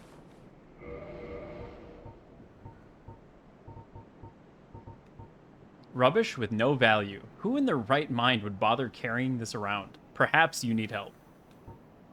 Like, what even is it? What even is that? Has anybody zoomed in on the icon and tried to decode what exactly we're looking at here? Something fell and died, and I got souls for it. Which is a very common thing in Dark Souls. As an enemy, maybe game being unexpectedly judgy. I wonder if it's unexpected.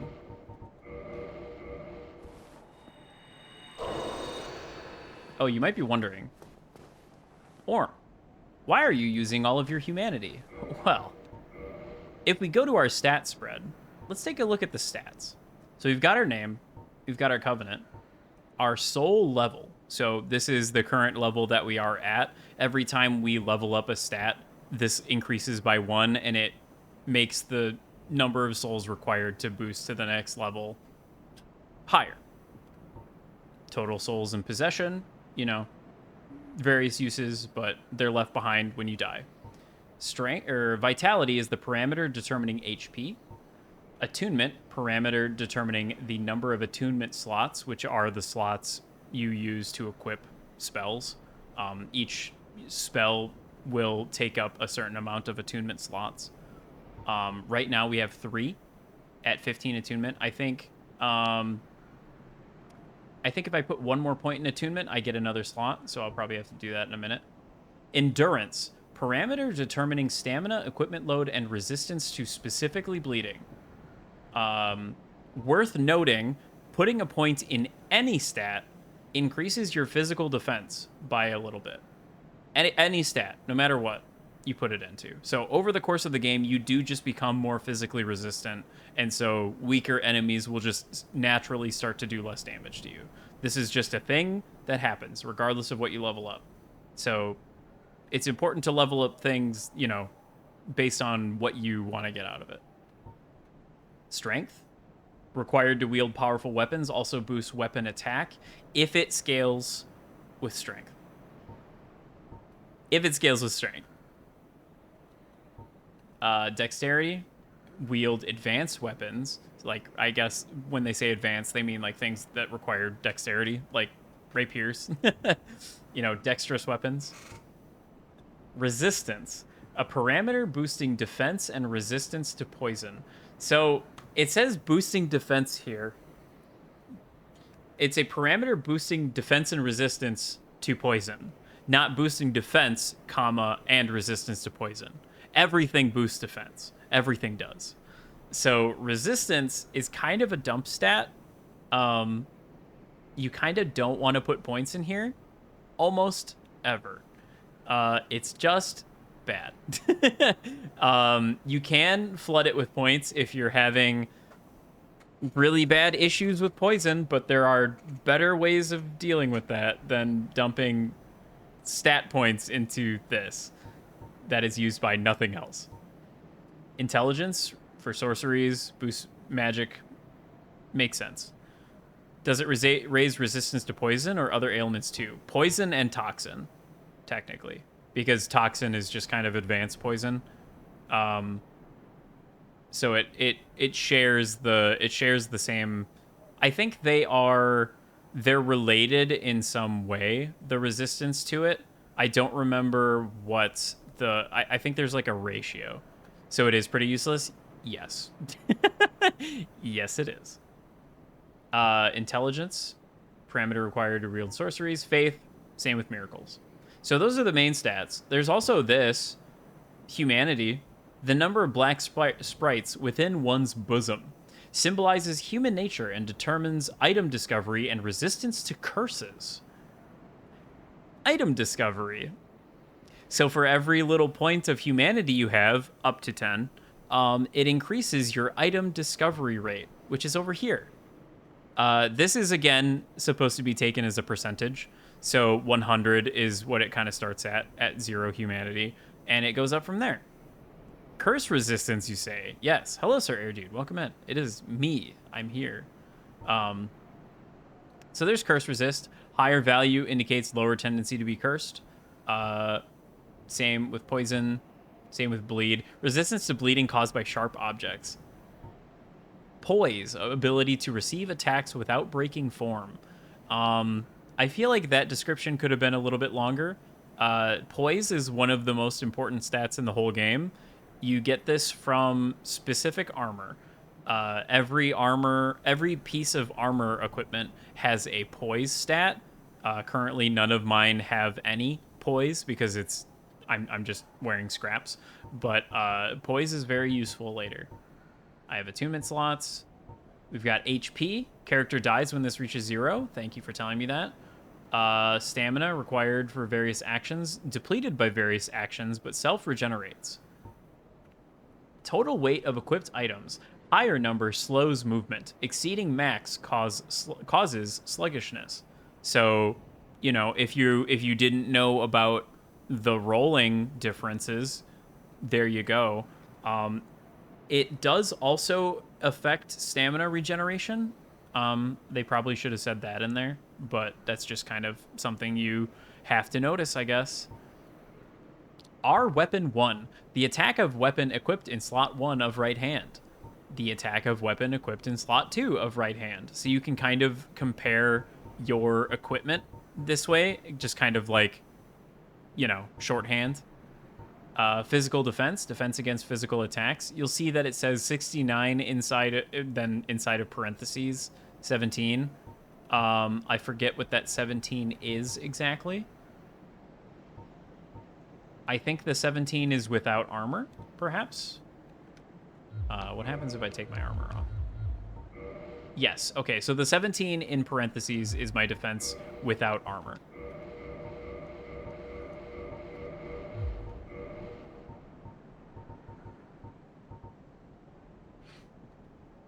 Interesting that it gives me 69 defense. Then it is further broken up into different defenses against the different types of physical attacks. So there's strike, slash, and thrust. And you have different resistances to those. These numbers just kind of go up and down based on the equipment you're wearing as well. But whenever you increase your physical defense, it's all 3 of these at the same time as well. I don't think it actually increases these 3 numbers here, but having higher physical defense will kind of supersede the then additional calculations of like your specific resistance. Basically, this number is the good one. These ones are also good, but this is the real good one. Magic defense. Pretty self-explanatory. Flame defense. Lightning defense. Kind of makes sense. Basically, pressing the explanation button, you see it on the bottom of the window there. It's that little button that looks like 2 windows that are Venn diagramming each other. Very handy. I wish this was more prominently displayed. I think there is a tooltip that tells you to do this, but, you know, messages on the floor are only so good if you're not looking out for them. We can change the view here. Kind of don't know why you would necessarily, because you get this information elsewhere, but you can. I noticed it's showing your lowest defense. Yeah, when it has that in parentheses, it's your defenses without armor. And then the other one is your defenses with armor. Kind of nice to know, I guess, to kind of see what all you're getting out of your equipment. Soul of the Lost Undead. A lot of times it's better to just accumulate these soul items. They kind of debate you here a little bit. Like, oh, I could totally make that. You can't. Not from there. Do they ever explain the mist walls in this? Nope. That's another holdover from Demon Souls. Yep. A colorless deep fog was brought in from overuse of the soul arts, which demons exist within this colorless deep fog. And then when it came to Dark Souls, they just had fog doors and they had souls, and that's just the way it is. So this is a wyvern, or a drake, I suppose. Not a dragon. Is a Hellkite drake, is what it is often referred to, but I don't know that that's actually what it's called in this game, like internally. That's what it was called in Demon Souls. Oh, hey, a short sword. Small straight sword is widely used to an extent only matched by the long sword, an accessible sword which inflicts consistent, regular damage and high thrust damage, making it applicable to a variety of situations. We're gonna go ahead and equip that. It kind of just looks like a bigger dagger. It's kind of just a bigger dagger. If you look at it. Better grab my gun, Lance. Yeah, for real. So now we have something that does a little more damage than a dagger.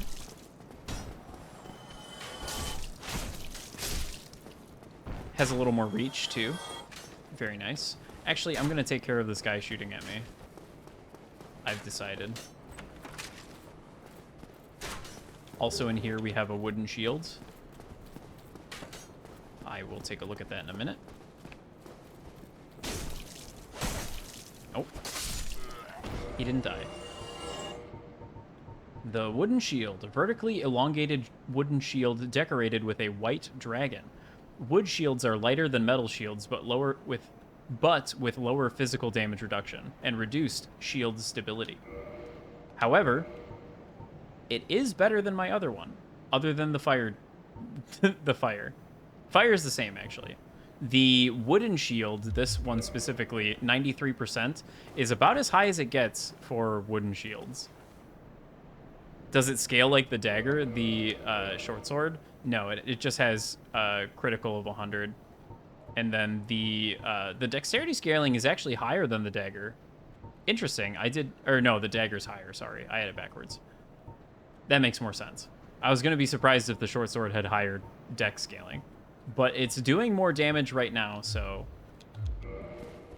And we still fast roll. But yes, hello Galvanic, another Dark Souls through. This time we are taking it really slow. We're just gonna put a point in dex.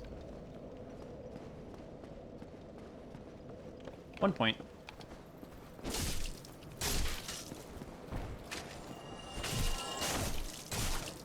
It does give us bonus damage. The other kind of annoying thing with how they show the scaling of the weapons is they show it in those letter grades, but even between two things that say C rank scaling, the actual scaling of it can be different. It's not 1-to-1. And the actual value of it is kind of hidden, which is a bit unfortunate.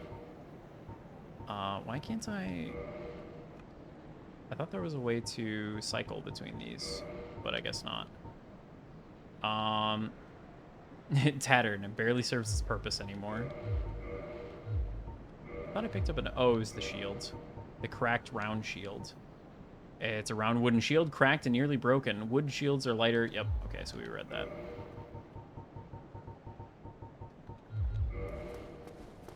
A A lot of the early game items don't really have much to say.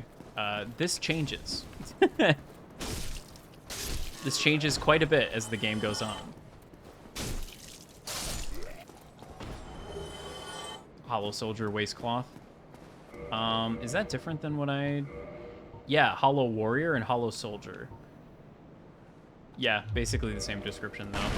Interesting that they are different equipment. There's actually kind of a lot of armor in this game. It's sort of crazy. Most things just end up dropping whatever they're wearing. At least if you kill them enough times. I did not mean to jump, but it worked out. Do I have humanity? I do not.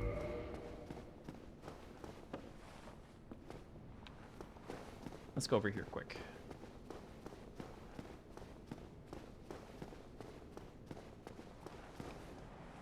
Well now, you seem to have your wits about you, hmm? Then you are a welcome customer. I trade for souls. Everything's for sale.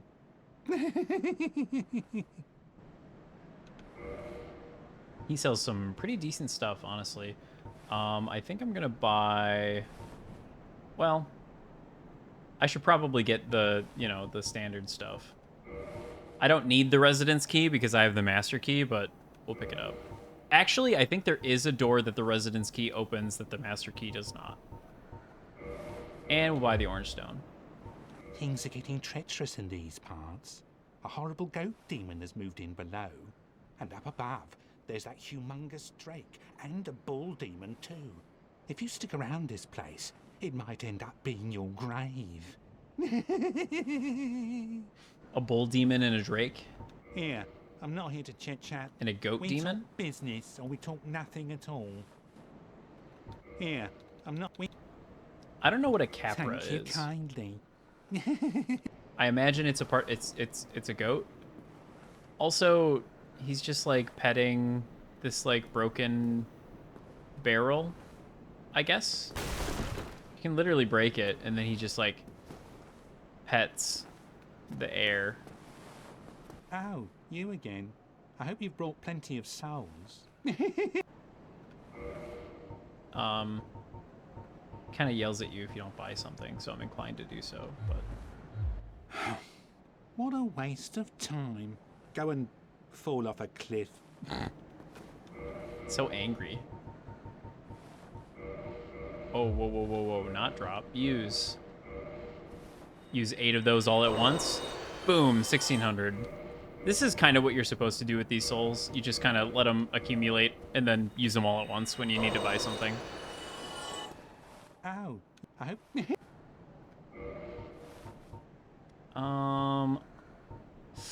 I really want that repair box. That's what I really want. I guess we can read his items. Chainmail helm. A chainmail helm of thin interlinking rings of steel. It is common throughout the human world since it can be easily produced and is not too heavy and offers good defense. Knights may favor flashy armor, but for warriors on the battlefield, anything is fine as long as it keeps them alive. And the leather gauntlets are the the thing that is paired up with it, which is kind of funny. But all of the other ones are chain. Arrows. Wooden arrows are cheap. Got dagger, short sword, scimitar. Small curved blade. Each hit inflicts a little damage, but fluid chain attacks are deadly. The scimitar's sharp slashing attacks are effective against cloth and flesh, but not against metal armor or tough scales. That's worth noting because there's a lot of tough scales and armor early on in the game. So if you pick the Wanderer class and you are using the scimitar, you have a little bit of a rough time. The scimitar as a starting weapon is kind of rough. As the game goes along, I think it kind of gets a little better with like upgrades, but it is kind of outclassed by other dex weapons, like the rapier. Standard thrusting sword, regular one-handed attack can be delivered with shield up, can parry with use of left hand. Thrusting attacks pierce Thrusting attacks pierce and are effective against foes with hard exteriors, but the wielder is left open to damage after a swing. So if you have the rapier in your offhand, it can parry. It can do the parry animation, which is interesting. Hand axe. It's a small hand axe. Appears identical to a lumberjack's tool, but has an ideal weight and strength, and is easy to handle. One wrong swing leaves the wielder wide open, so timing and proximity to the enemy must be judged carefully.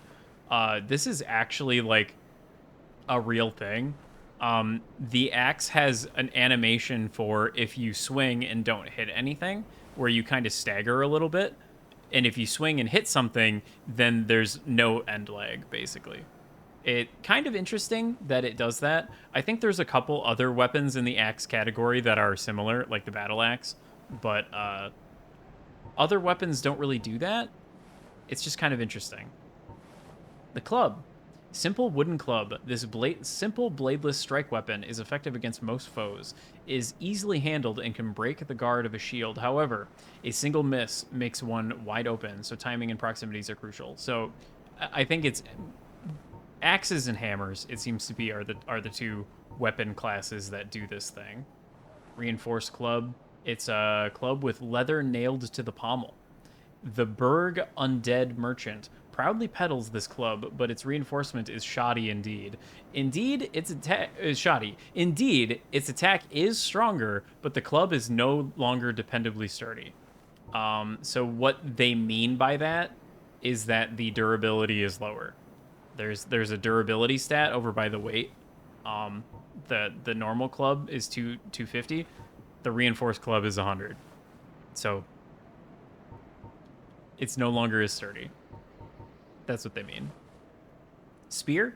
It's a standard spear, used commonly by soldiers. Long reach, can be used even with the shield up. Short bow, good for projectile. East-west shield. A wooden shield decorated with the ancient symbol of a double-headed eagle, painted yellow. Wooden shields are yada yada yada. So just kind of interesting. This shield, it's just painted with an eagle. Does that mean anything? I don't know. I don't think there's any other gold eagle iconography that I can recall at the moment, but maybe it's related to something. So it might be worth buying. I think this is the only place to get it, actually. Maybe I'll pick that up. Buckler. It has a fancy parry animation, makes parrying easier, as it's specialized for it. Leather shield and small leather shield. These are all just kind of the same sort of class of shields where they are smaller and more meant for parrying rather than actually blocking. The heater shield, worth noting, has 100 physical block. It's a small metal shield, standard, widely used. This shield is easy to use and is one of the smallest shields that offers 100% physical damage reduction. It literally says it right there in the description. Even if you don't know how to read this stat page, it says it right there in plain text.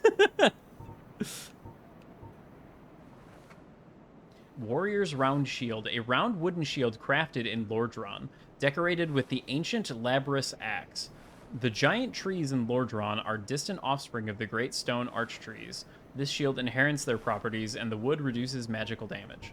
So I think this is the same as the Caduceus round shield. I think stat-wise they're exactly the same. They just look different. This one has an axe on it, I suppose. Yeah, grab one of those too. Why not? Here, I'm not. Oh, thank you very much. Come back soon. So we can go ahead and throw those on. Just kind of take a look at them. That's an eagle. What about the Warrior's Round Shield? Oops.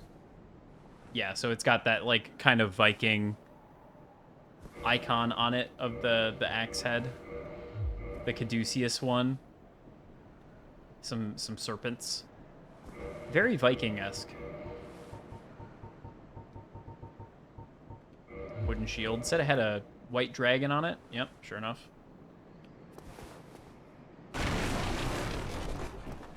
We'll be back later, I think. Ooh, I also picked up the orange guidance soapstone. Messages transmit to other worlds where they are rated. Also, rate messages of others. In Lordran, the flow of time is distorted, and messages allow undead to assist or deceive one another. So interesting that it's just like, yeah, flow of time, it's kind of fucked up. Okay. Yeah? You're just gonna drop that like it's nothing? I don't remember if any of the NPCs make direct mention of the flow of time being distorted in Lordran. But basically all of every single player's playthrough of the game is happening simultaneously, is kind of like the happening simultaneously but also at different times is like the lore explanation. We got a residence key. Key to a residence in the Undead Burg. Simple, sturdy design of the locks in the burg keep out unwanted visitors, but this is a standard key in these parts and will open several residences. Maybe not a good idea to have the key to your house be the same as the key to the houses in the area. But what do I know?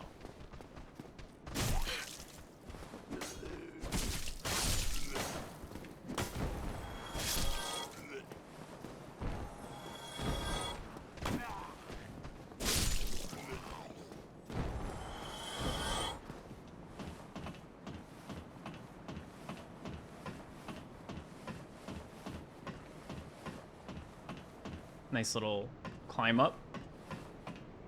This is another not often appreciated thing in Souls games. You can very frequently get to like high up places and kind of see where you've been. Like there's the merchant over there, and then we took that little path and went down the stairs and climbed up here. You know, there's the area with the Drake. We can see some dudes off in the distance that are going to throw firebombs at us. Throwing knife. Interesting that they modeled that over there. You definitely cannot get to that. I forget if there's any reason to be up here at all. Oh yeah, there is. You go up here, and then there is a light crossbow with some standard bolts. And that's it. Whoa, buddy. Whoa, nope, nope, nope, nope, nope, nope, not binoculars. Hold on. Hold on, hold on, hold on.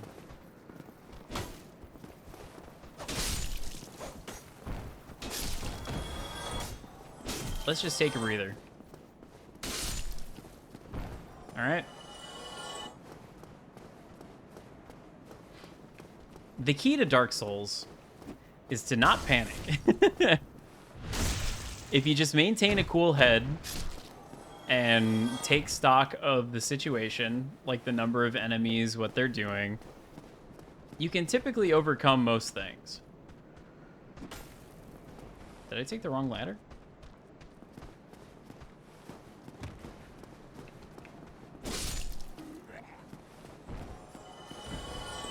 No, I went up there. Okay.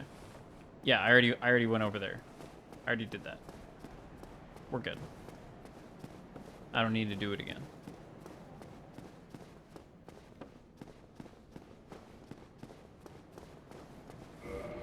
I just remembered. We picked up standard bolts, mainly used with the light crossbow.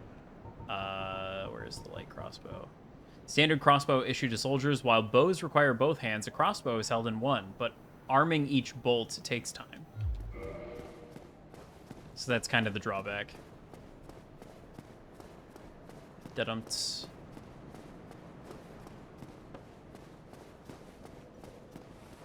I have 7 Estus flasks. I'm doing fine. I could kindle that bonfire if I really wanted to, but it's a bit of a waste of humanity. Oh, oh, oh. Iframes. Ouch. I'm in danger. Okay. There we go.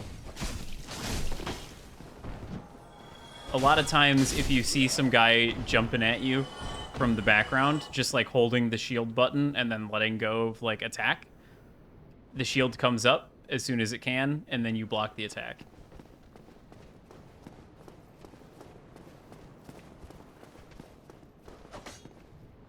It's good to be very intentional with your inputs. I think a lot of deaths in Dark Souls are caused by people spamming buttons, wanting something to happen now, and not realizing like it's not going to happen because of, you know, XYZ reason. Usually with rolling, people like to spam the roll button, which is understandable, and there are times where it is important to spam the roll button so that you get out of an attack rather than consistently being hit by it. But it's not always the answer. Unfortunately. I was about to say, usually he throws a firebomb at me. 112.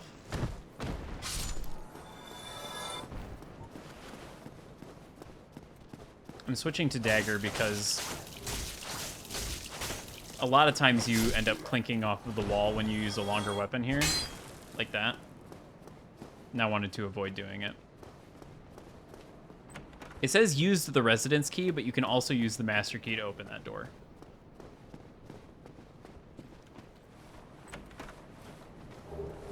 Gold pine resin. Also black fire bombs. Black bisque urn filled with black powder. Explodes, inflicting fire damage. Powerful ranged weapon. Black fire bombs are especially destructive. I didn't read this one. Undead who lack other means of ranged attack do well to stock a few of these. Throwing knives can be good for pulling individual mobs. That's about all they're good for in this one. They do a lot more damage in later games. Rare pine resin which emits golden sparks. Applies lightning to right-hand weapon. Affected weapon inflicts rare lightning damage, making it effective against targets which are resilient to both magic and fire. Very effective against the dragon family of foes. Kind of a fucked up thing to say at this stage in the game.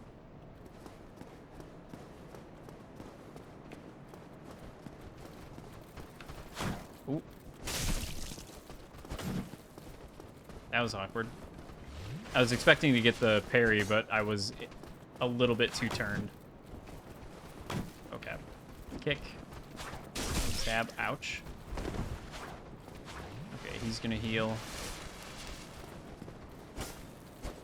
Oh, I'm not using a longsword. Okay. So that shield bash attack of theirs does extra stability damage if you're blocking. So it wastes more of your stamina when you try to block that specific attack. Oh, that's not who I wanted to hit, but it is who I hit. I always get a little nervous when I'm using a shield that doesn't have 100% block, just because I know I'm taking damage even when I'm blocking. Realistically, it's not that much, and I could probably not worry about it, but it's just, it always freaks me out. Longsword. Widely used, standard straight sword, only matched in ubiquity by the short sword. Accessible sword, inflicts consistent damage. High slash damage. I actually can't use this unless I two-hand it. That's crazy. That's crazy. What even are dex builds, bro? What's going on? I should have bought a rapier. Oh. Oh my god. Ouch. Ouch. Ooh, ooh, ooh, ooh.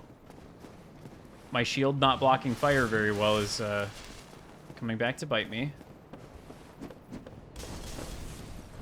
Backstab. No backstab. But we get them all the same.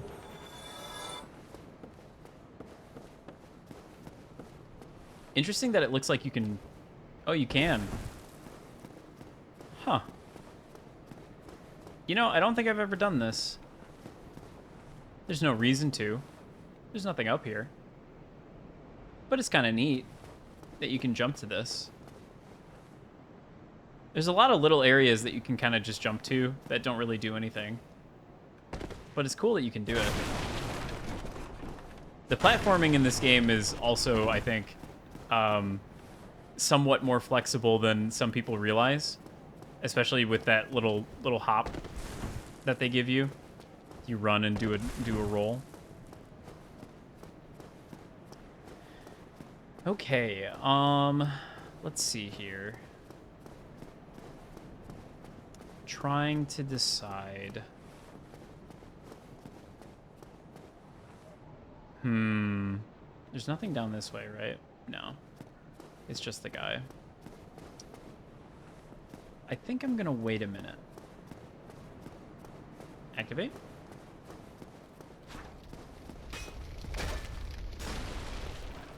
Very rude of him to kick that down. Does that kill you? Okay, cool. I got worried that it wasn't actually going to do enough damage to kill him because I'm not doing a strength build. And this is a short sword. I don't typically use the short sword, but I don't have the stats to one-hand a long sword, so here we are.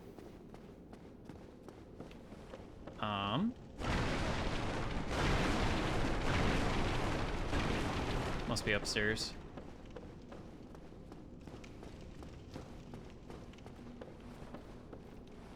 Rolling ahead. Oh. Twinkling Titanite and Titanite Chunk. Holy moly. Okay. So that was a crystal lizard. These were also a thing in Demon Souls, although they didn't have the giant crystal embedded in their back. They were just a little more salamandery and crystalline. But they drop Titanite, which is upgrade material. Titanite Chunk for weapon reinforcement, not found outside of Lordran, so Titanite is exclusive to Lordran.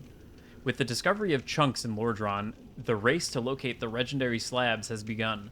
But could they be mere myth? This is a upgrade material I'm not going to use for a very long time.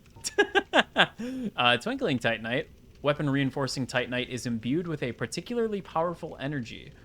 After this Titanite was peeled from its slab, it is said that it received a special power, but its specific nature is not clear. Thinking emoji. I don't think they ever really delve deeper into Titanite exactly. It's kind of just, you know, it's kind of just fantasy metal that lets you reinforce weapons. Oh yeah, the master key lets me do this, doesn't it? Oh man.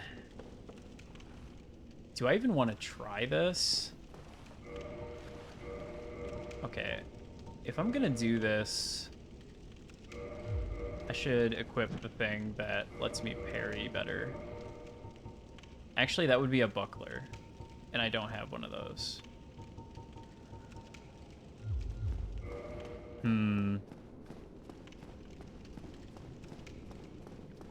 This could go extremely poorly.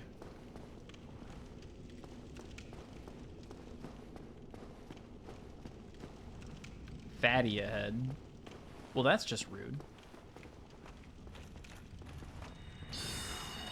Oh. Oh my god. Okay, well. I rolled to the side instead of backward and fucking got obliterated. So here's Havel. And now I'm dead again. No, my humanity. What the hell was that?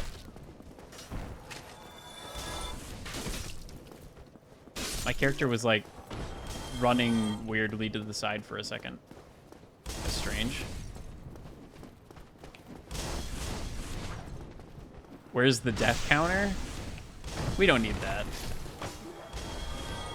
I've already had my spiel about how the difficulty is not the main draw of the game, and I think focusing on things like the death counter and all of that stuff just like draws attention to places that don't need it. Like, yeah, you die a lot in Dark Souls, but that's like not the point.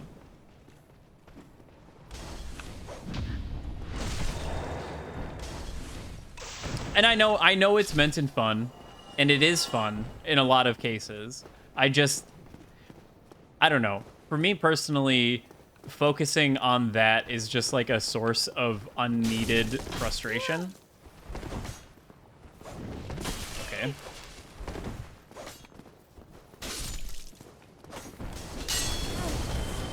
Man, they really make the Estus drink animation faster in other games, huh? Every time I come back to Dark Souls 1, I'm always like, it was this slow? And it is. It was.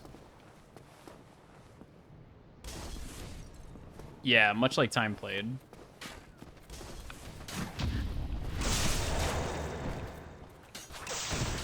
The game gives you unlimited lives for a reason, you know?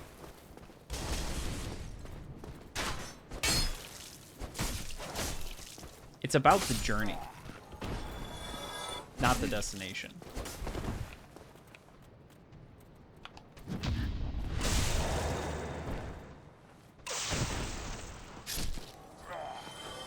Yeah, I do think it's fun when, you know, people are playing Dark Souls for the first time and they do things like,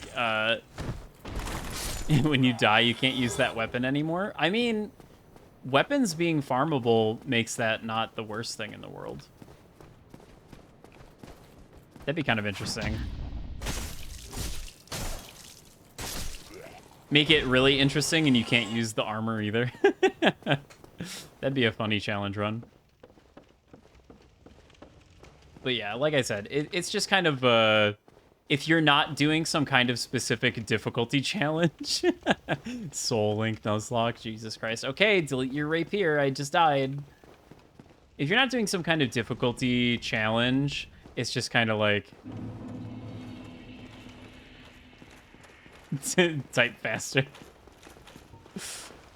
Okay. There we go. That is not a lot of damage. Ooh, buddy, that is not a lot of damage.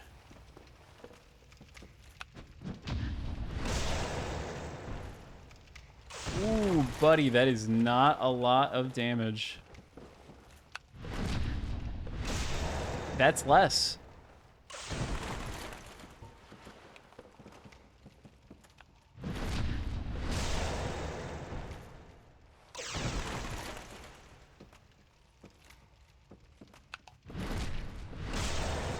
I like that he keeps doing the overhead swing. If he wants to keep doing that, that's fine. Nope, he did the running one. The running one scares me.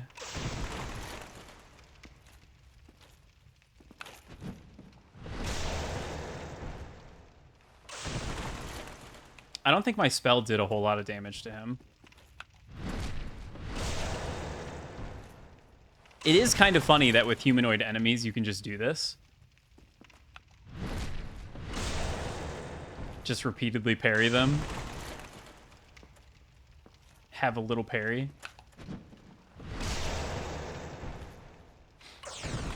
And as long as you're patient and you just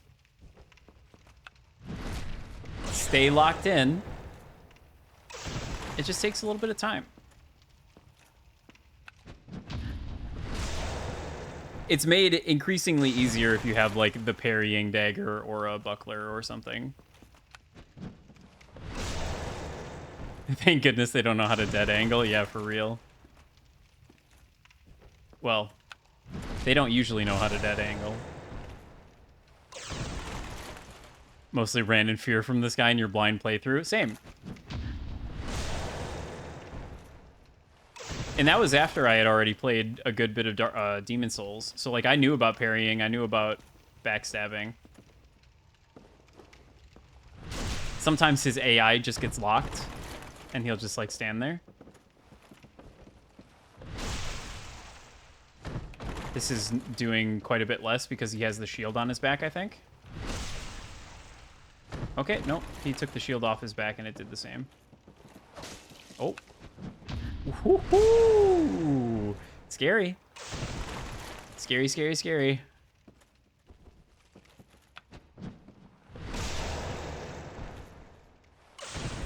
Once you know where the parry needs to happen, it feels like it happens in slow motion sometimes. You, like, actively see the frame data. You can just kind of, like, see it happening.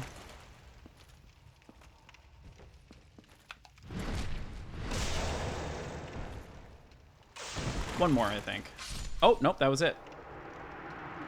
And that's Havel, baby. As you could probably guess, that took a lot of time. That took a lot of time, not only to do just now, but to get to the point where I was able to do that. And I'm able to do that every time I meet this man because I spent so much time learning how to do it. That is not something that you're intended to do on your first playthrough, but you can, in theory, learn how to do it. And that's cool. The Morningstar is a tad faster over the dagger. Is it? I imagine because of the pierce. Because of the bleed. Yeah, that makes sense. Well, I got a fancy ring out of it. This ring was named after Havel the Rock, Lord Gwyn's old battlefield compatriot. Havel's men wore the ring to express faith in their leader and to carry a heavier load. So it just increases your equip load. I am not going to need it in this playthrough because I'm doing a dex build, a dex int. But the no upgrade strats, yeah. I actually forgot the master key opened this. Interesting. I don't think I want to be here right now. I don't think I want to be here right now. Only reason the Morningstar exists is to bleed out Havel. I've never actually tried to use it as like a weapon. At least not in this game.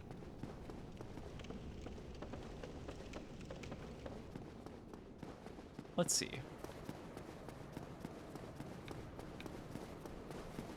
Let's head back to the merchant real quick.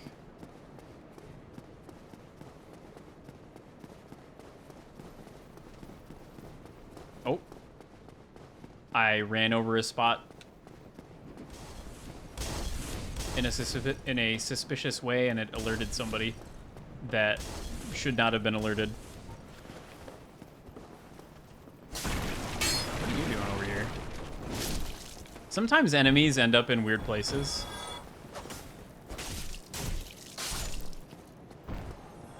Normal mace over the Morningstar for raw damage. Yeah, if I remember right, bleed isn't super great in this game. There we go, that's what I wanted to do. Kick, stab, slash. More goodies.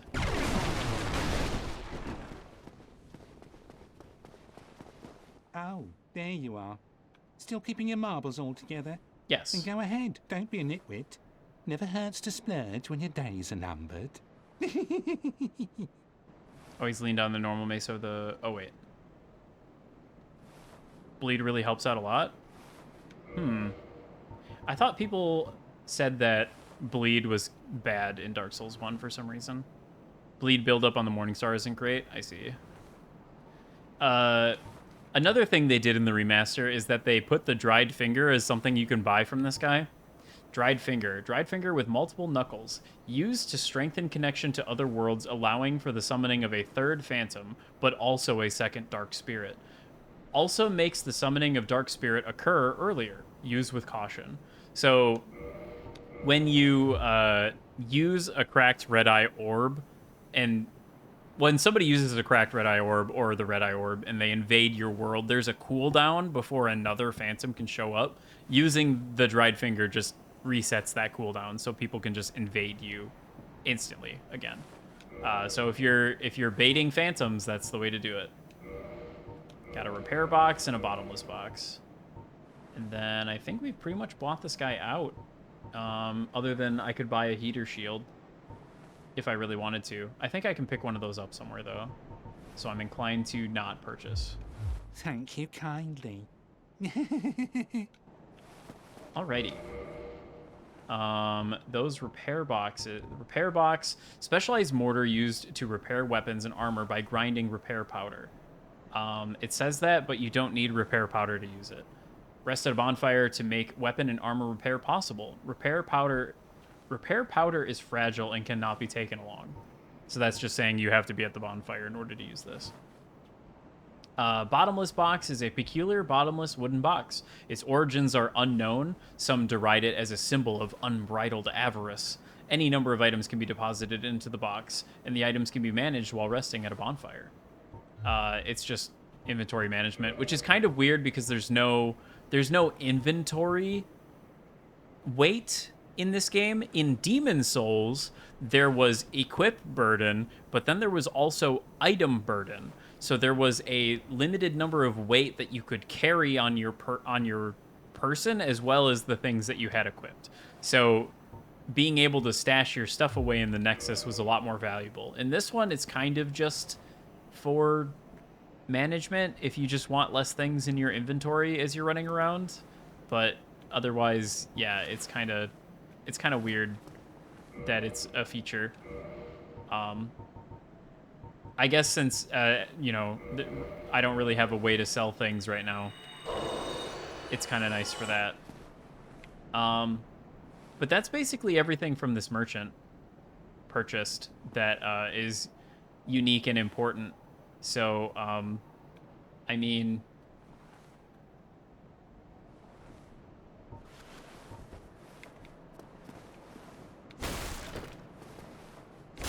Gone mad, have you? I'll teach you, you lousy rat. Yulia! Yulia! Mind me, little Yulia. Drops an Uchi Katana. Am I able to use that? I'm not. I need more strength. Shit. A katana forged in an eastern land, known for its brisk slashing motions. The Uchi Katana cuts beautifully and causes bleeding, but its blade is easily nicked. Yulia. So some people think Yulia is him referring to the Uchi Katana because of the U, but hard to say. It might just be his tulpa.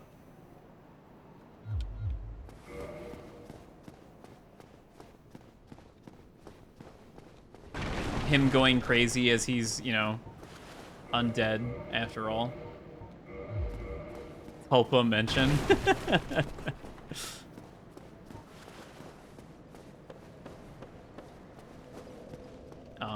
Let's see here. Okay, yeah.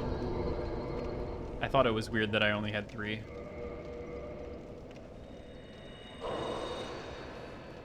Let's see here. 192. I am boosting my item discovery on purpose. Oh. I guess I should have bought a rapier.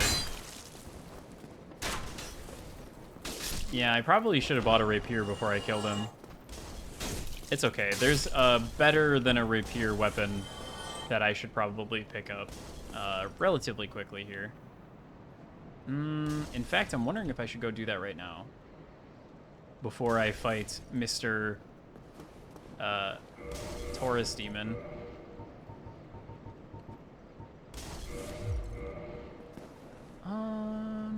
Yeah, I mean, it's quick. Might as well. The S-Stock.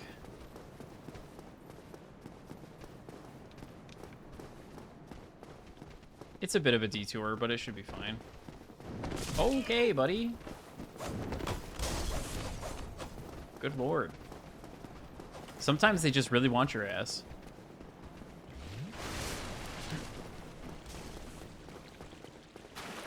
Uchi means to strike and katana is sword, but I learned Uchi is the word for home. house sword. Oh, the uchi in the uchi in the word uchi katana means to strike, so striking sword. I see. But there's also another kanji that is red uchi that means home. Or it's probably a set of kanji, I would imagine.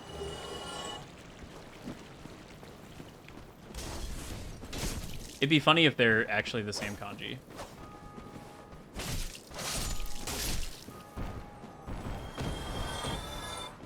The swords for one's home. Yeah, it's the house sword. Every house has got one.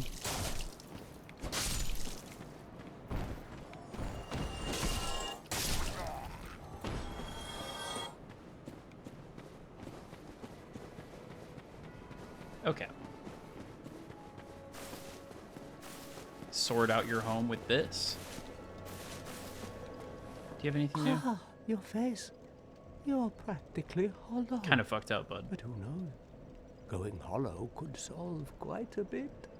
That's fucked up, dude. What?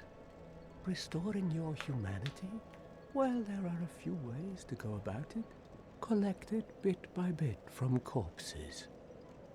Or you can butter up a cleric and get yourself summoned. And the quickest way, although I'd never do it, is to kill a healthy undead and pillage its humanity. Coveting thy neighbor is only human, after all. Yeah.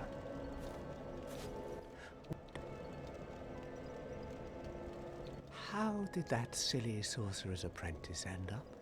You know, the one always prattling on about Master Logan. He left for the undead burg, but never came back. Serves him right. If even old Big Hat can't make it out there, what chance does he have? I hope he enjoys his new life as a hollow. Crestfallen Knight's kind of a jerk, but he's also just severely depressed. So I guess there's a sorcerer's apprentice running around and somebody named Big Hat Logan. I guess maybe we'll see who they are later. Interesting that he talks about collecting humanity bit by bit from corpses. There's actually a mechanic where when you kill, I think it's only humanoid enemies, like the hollow soldiers and stuff, you actually get, I think it's like 0.01 humanity with each thing you kill. So if you kill 100 of those types of enemies, you actually gain 1 humanity. It just like gets zipped right into your counter up there. It doesn't give you like the item or anything. It's just like a thing that happens over time, you know, and it persists through death, I think, as well. Or maybe it doesn't. Maybe it doesn't persist through death, and that's why it doesn't come up too often. But if you're alive long enough and you kill, you know, 100 enemies, they just give you a humanity for free, and you can summon, you can be summoned, you know. Just a large number of monsters if boss is alive, etc. I'm pretty sure it's like it's literally 0.01. I could have sworn.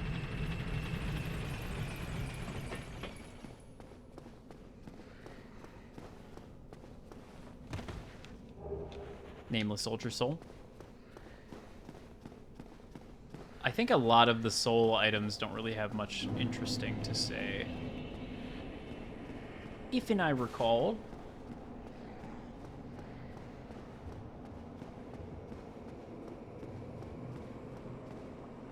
There it is. S-Talk. Can I even use this? That's the real question. Ooh, 10 strength. That's tough. But look at the range on this bad boy. Just crazy. That's a lot more damage. That's a lot more damage even though I can't use it properly. Oh my god. Please.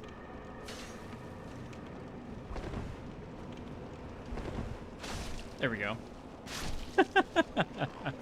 It's just like going right over his head. Chance roll every time. I swear I looked it up at one point.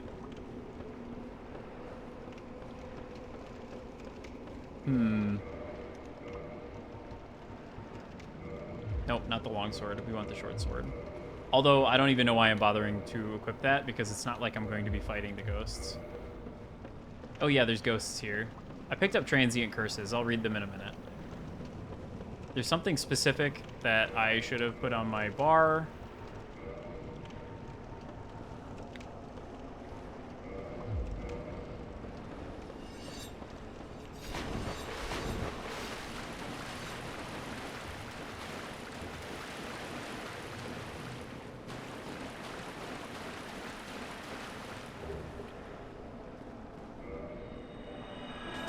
Oh no. Oh no. Well, all right. That's problematic. Did I rest at the bonfire in Firelink? I don't know if I did. Ooh, I didn't. Yikers. Okay, so the one thing the S-Talk is not very good at is attacking things that are lower than you.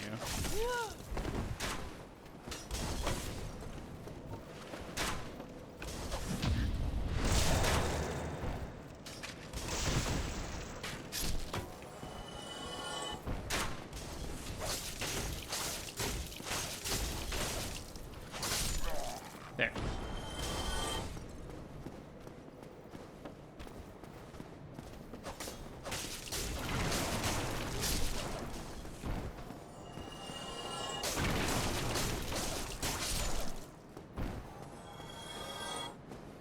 Okay.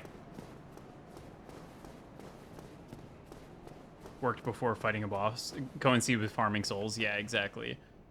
I knew about that as well.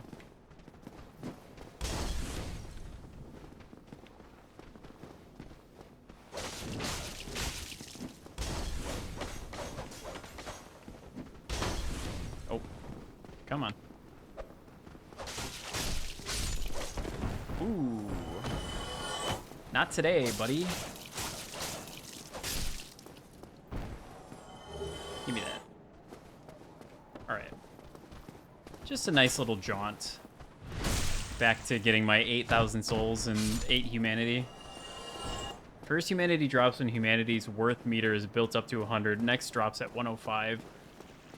Humanity worth meter? What the fuck? What does that mean? What the fuck?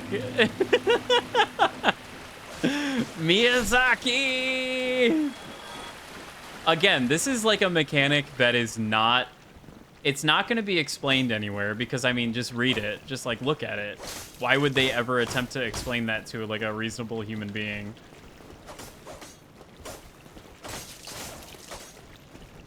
But it's just kind of there to sort of help people out over time. And that's the thing, is like, the hidden mechanics always feel like they have that sort of sense of they exist in like the weird convoluted way that they do. Specifically so that you don't notice them, but you're still, it still feels like you're being helped out by like a mysterious force, you know? Yeah, the old school mystique.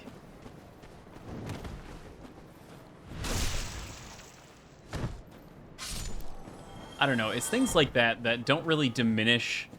They don't diminish your enjoyment of the game by knowing they exist. It's just kind of there. It's just like, yeah, there's this like nebulous system that gives you humanity every once in a while. And like, even if it's explained, the person's like, what? Yeah, it just works. Sometimes you just get humanity, you know? Like, I just got one. From something somewhere. Oh, let's not use that, actually. But I did get that Firekeeper soul before I died. The soul of a long-lost Firekeeper. Each Firekeeper is a corporeal manifestation of her bonfire, and a draw for the humanity which is offered to her. Her soul is gnawed by infinite humanity and can boost the power of precious Estus flasks. It can be used to gain humanity and restore HP at the cost of losing the Firekeeper's soul to reinforce the Estus flasks. So basically, you can use it for like some quick humanity and whatnot. You really shouldn't. It's much better to reinforce your Estus flask. I think a +1 is like a full heal at this point. Pretty much no matter where I'm at. Reinforcing Estus flasks is really good. Really good. Keep killing things, get humanity. Just don't get the boss. Just don't get the kill on the boss. Your first character on Dark Souls where you just use them all. Yeah. And like, if you don't walk down those stairs and talk to the lady in the cage, you just don't know about reinforcing Estus flasks. I don't know. I've watched a couple people now have their first playthrough of Dark Souls, and I just worry that the like atmosphere of the community around the game and like the difficulty of it makes people scared to explore. And the exploration in the game is like one of the best parts. And if you're constantly on edge and scared to explore, like obviously, you know, be wary of like traps around corners and stuff, but it like gets to the point where people like don't even want to walk a certain way because they're like, I don't know if I'm gonna get trapped or whatnot, can't come back, etc. And it's like, man, it's okay. It happens sometimes. All you'll lose is souls, and you can always get more.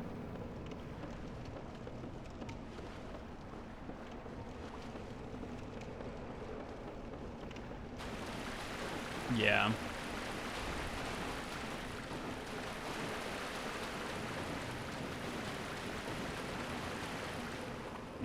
Recover, return, and we're good. Did I rest at the bonfire? I didn't, but it's okay, because I'm back here now.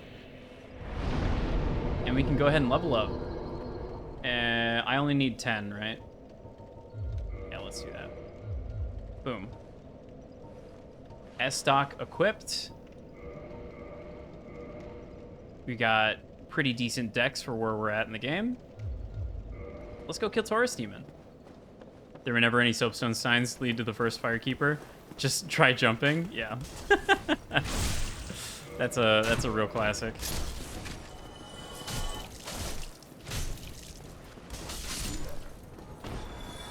Takes so many hits. The S-Stock is really good though. The reach on it is just crazy. Ooh.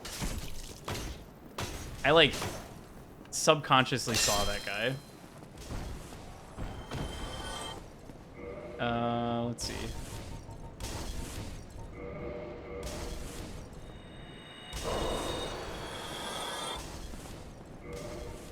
Fucking dex builds. Okay. What was I going to... I was going to look at something. What was it?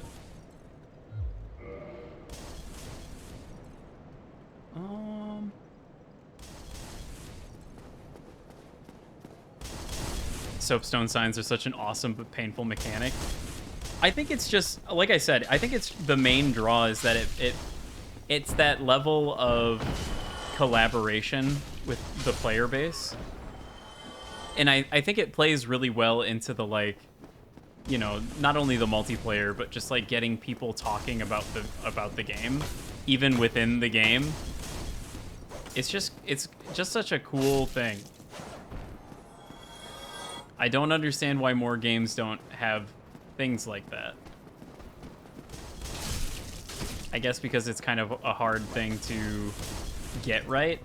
Because, like, Monster Hunter has, like, the sticker system and, like, the quick chat or whatever.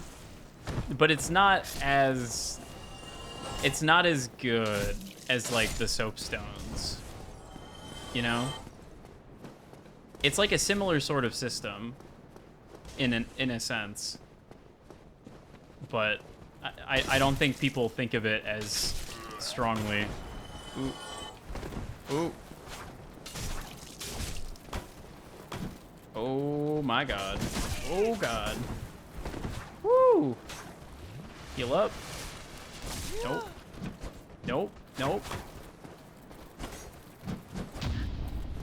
Alright, one down. Holy shit. Sometimes you try to go quick and it does not pay off.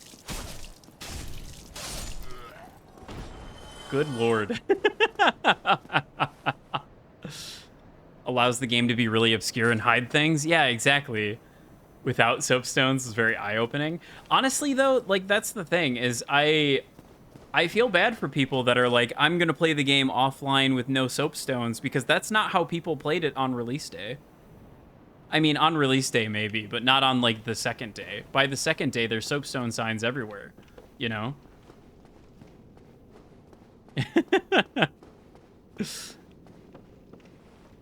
So much what you would have missed or tricked your brain not to start questioning. Yeah, exactly. Because there's some idiot out there that's going to hit every single wall in the game, you know? And then he's going to find one cool thing and put a thing down. And that's great. That's why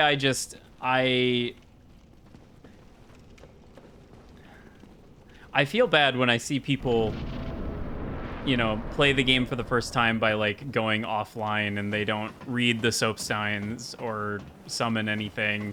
They don't summon any of the NPCs because summoning's cheating, etc., etc., etc. I just, you know, it concerns me. Because it's, like, such a big part of the game. And I understand the reasons for it. It's just a bit sad, I suppose. Just way too many soapstones. No soapstones, nothing. Yeah. All right. Let's see here. No divine blessings or anything like that. That's okay. I wish I had a 100% block shield. That would go pretty hard right now.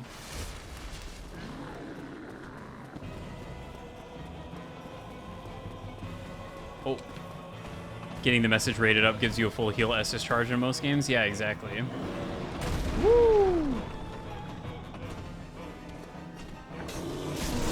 It's like, that argument aside, though, sir, dude. Like, it's just, like, aside from why people might feel one way or another about it, it's just sad that people do feel that way because they miss out on, like, what I truly think is one of the bigger, more core mechanics of the game. The, like, multiplayer stuff. Even without, like, PvP. Like, I'm not a big PvP guy, but even the, like, the cooperative elements. Also, I am not doing a whole lot of damage to this man.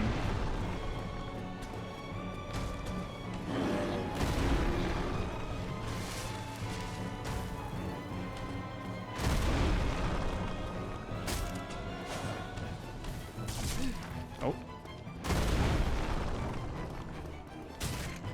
Ah. Come on, hop backwards. That's not hopping backwards. Enough with the shockwaves, bro. Come on. That's just rude. Running out of essence. Man, this Dex build is gonna kill me, I think. Oh.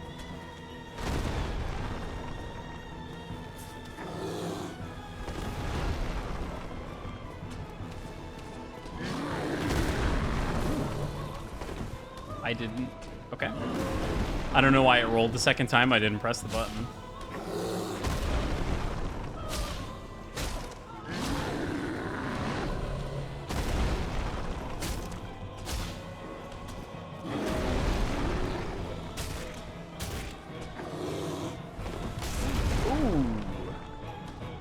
Ouchie. there goes my Estus. I guess we're just killing him the old-fashioned way, huh?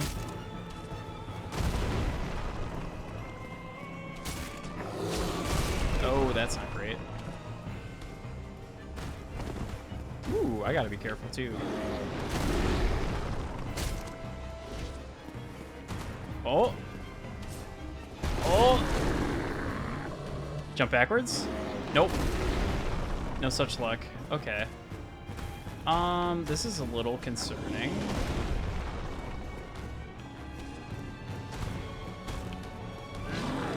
Oh, you fucker. He did the quick one.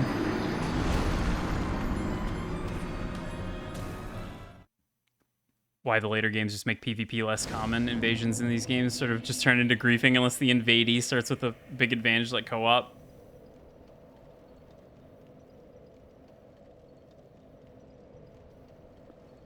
We only have wilds. What? Oh, I did not want to do that. Did I miss something?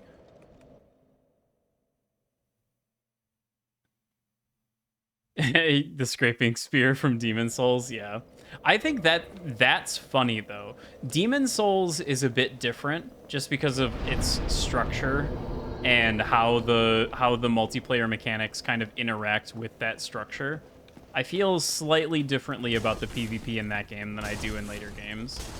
But ultimately, yeah, it is a bit silly. I should not be doing this. I don't know why I'm running like a madman. It did not work the last time I tried to do it.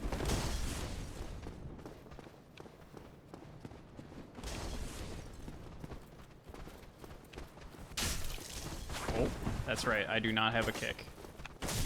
Okay, buddy.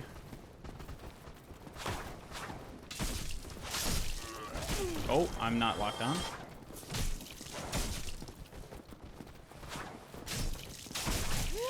Ooh, okay. Drink.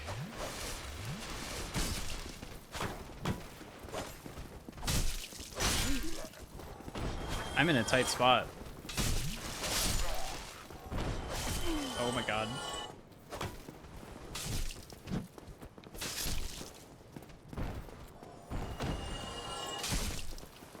Huh. Doing that still kind of goes through the shields. That's interesting.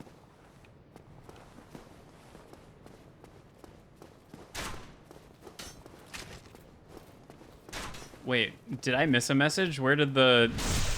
How did the topic go to Monster Hunter?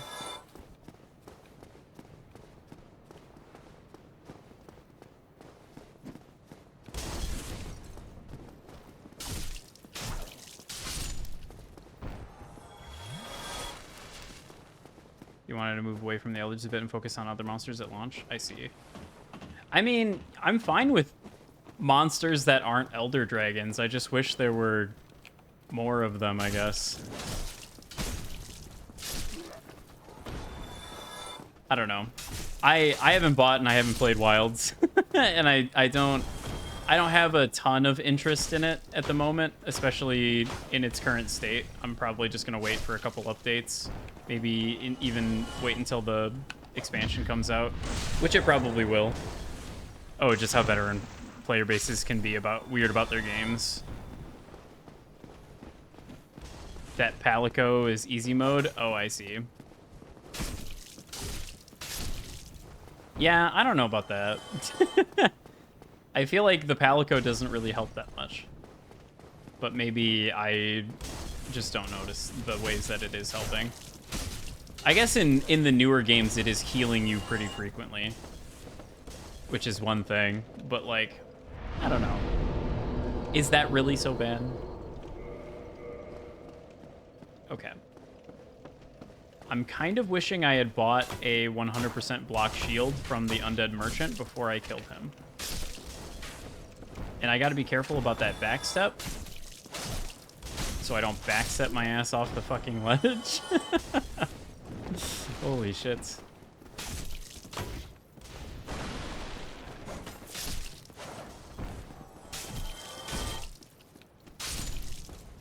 Yeah, I guess my first Monster Hunter game was Try, so I had, you know, Cha-Cha.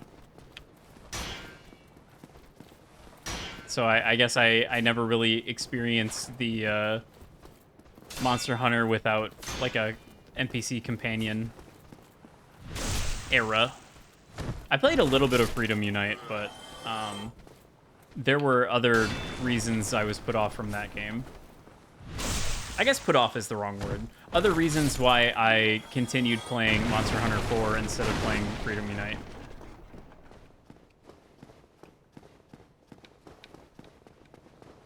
Man. It would be cool if one of those guys would drop their shields. Creative way to allow less experienced players to learn Monster without getting thrashed, yeah. I mean, that's what low rank is for, too. Not that every monster appears in low rank.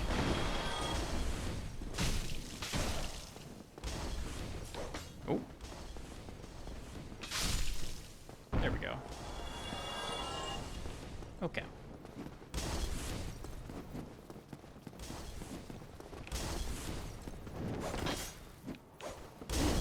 Ugh.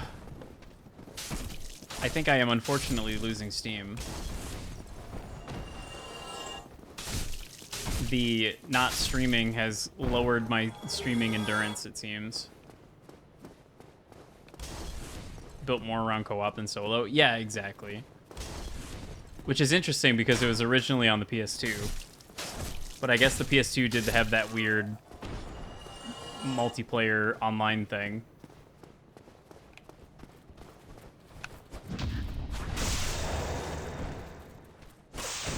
Yeah, I mean, it's pretty fair to say that Monster Hunter in general did not become really like a fully formed...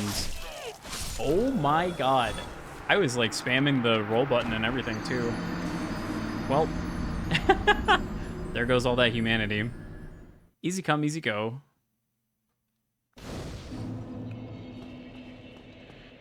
God damn.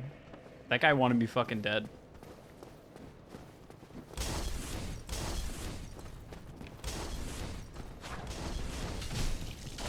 It's just like old Phantasy Star Online. Can you play it solo? Yeah. I played Phantasy Star Online solo because I have it on the Dreamcast and no one to... I mean, I guess I could buy the modem and go online with it, but the DSL modem, or whatever it is a bit expensive, if I recall. Man, not having the kick with the S-Talk kind of is rough. I kind of forgot that that was the case. Is it like that with all Dex weapons, or is it just the S-Talk specifically?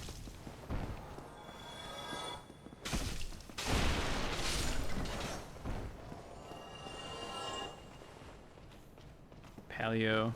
Didn't need to do everything. Happy with Rise's Palico customization. Having that didn't ruin your fun with Wilds. What was the question? Oh, do all Dex weapons do this instead of kick?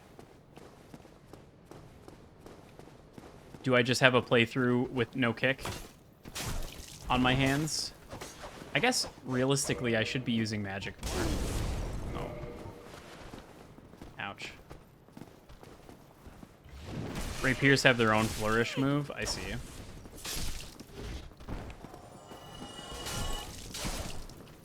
Yeah, I thought curved swords were the ones that do that kind of backstep thing. It's just unfortunate because the kick is really useful for guys who don't want to put their shields down.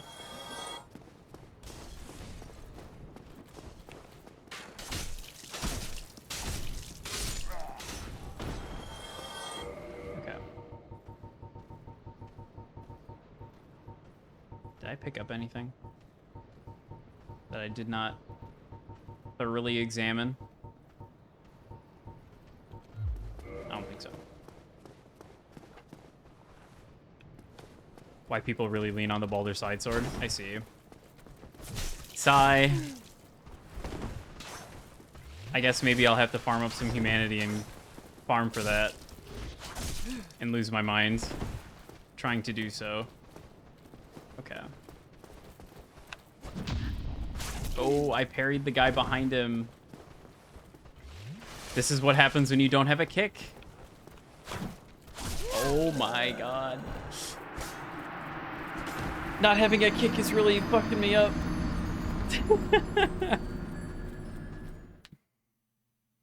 Much prefer the rule of cool. Alright. That's it. Wait, can I use the longsword? I can use the longsword. Guys, we're fucking back.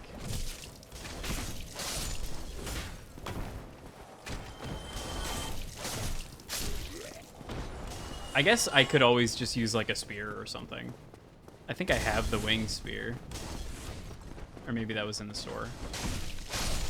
Oh my god, this is so much better. Holy shit. Why is the longsword moveset just the best? It's just perfect. It's just perfect. What, you need a stab? There you go. You need a slash? There it is.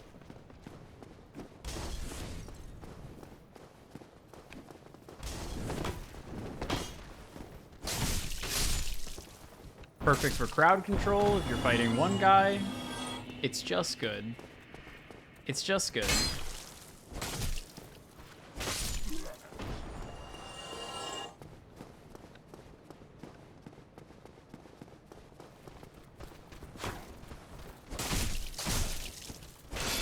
It probably doesn't help that I historically have like never used X weapons, so I just all of my gameplay experience in Dark Souls 1 is with using like this. Oh my goodness. Not quite a full heal, unfortunate.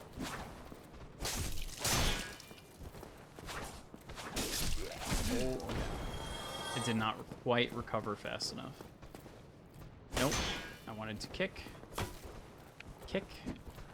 Stab. Slash. It's the old kick, stab, slash. Gets him every time.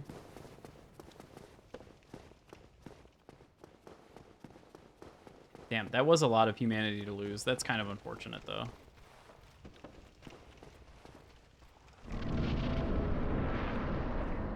I was sort of stockpiling that.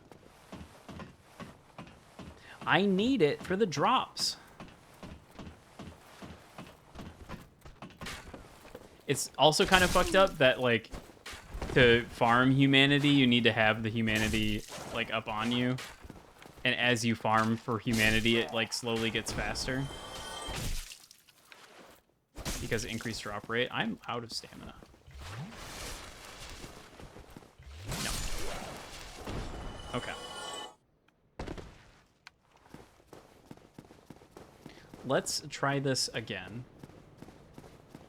Still no 100% block shield, but you know what? That's okay. We'll make it work. Lest we forget Titanite slab farming. I don't even remember which enemy drops those.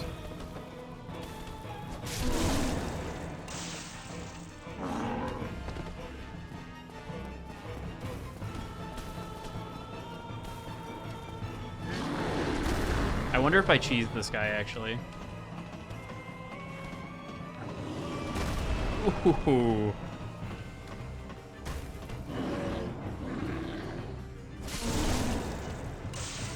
It's so funny that you can do this. Oh, right, Dark Wraiths. It's actually so funny you can do this.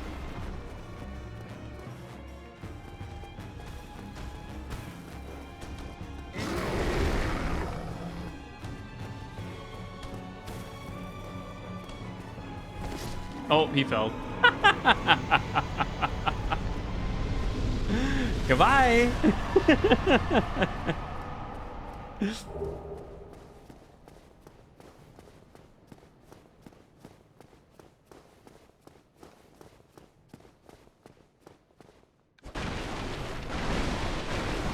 If I had gotten the Black Knight sword drop, he would have fucking been toast.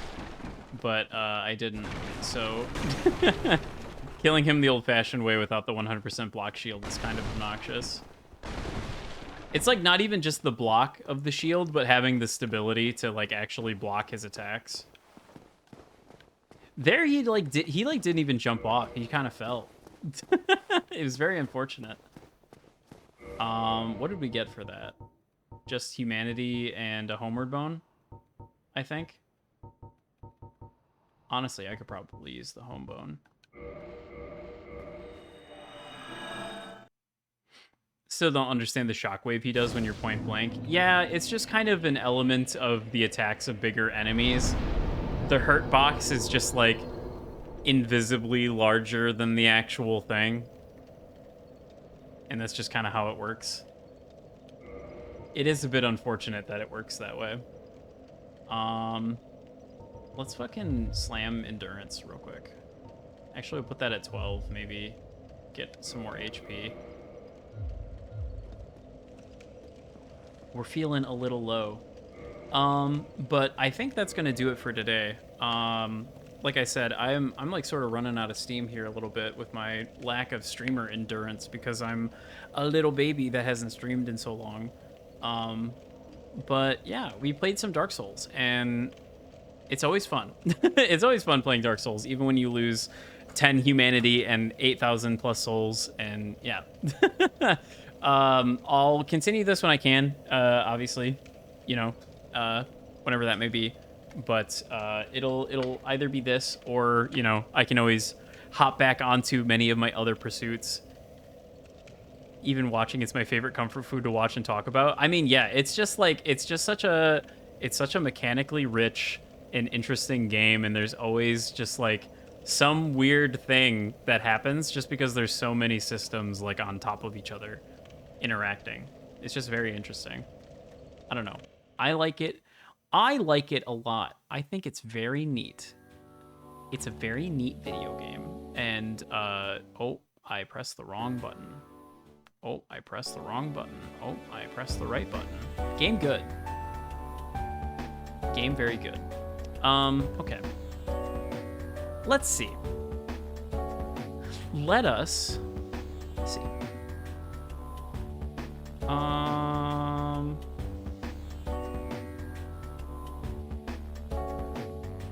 We could always rate Eerie. She's playing Devil May Cry. That'd be good. Yeah. Let's rate Eerie. We rated her before. Let me make sure I'm spelling her name correctly, though.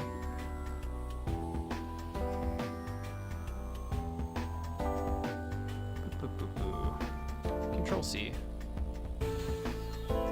Control V. Enter. Okay. We're gonna rate Eerie. She's playing Devil May Cry. Just like, you know, spam the Wiggly or say box raid. Where's the... Is it package? It is package. That's unfortunate. Why does the cardboard box have to be package? Spam those or spam that. One of the two. Say hi, and anyway, I'll see you guys again at some point. Hopefully very soon. With either more Dark Souls, probably, or you know, we could always hop on Fire Emblem or System Shock, but we'll see. We'll see what happens. Anyway, I'll catch you guys on the flippity flip, and yeah, that's it.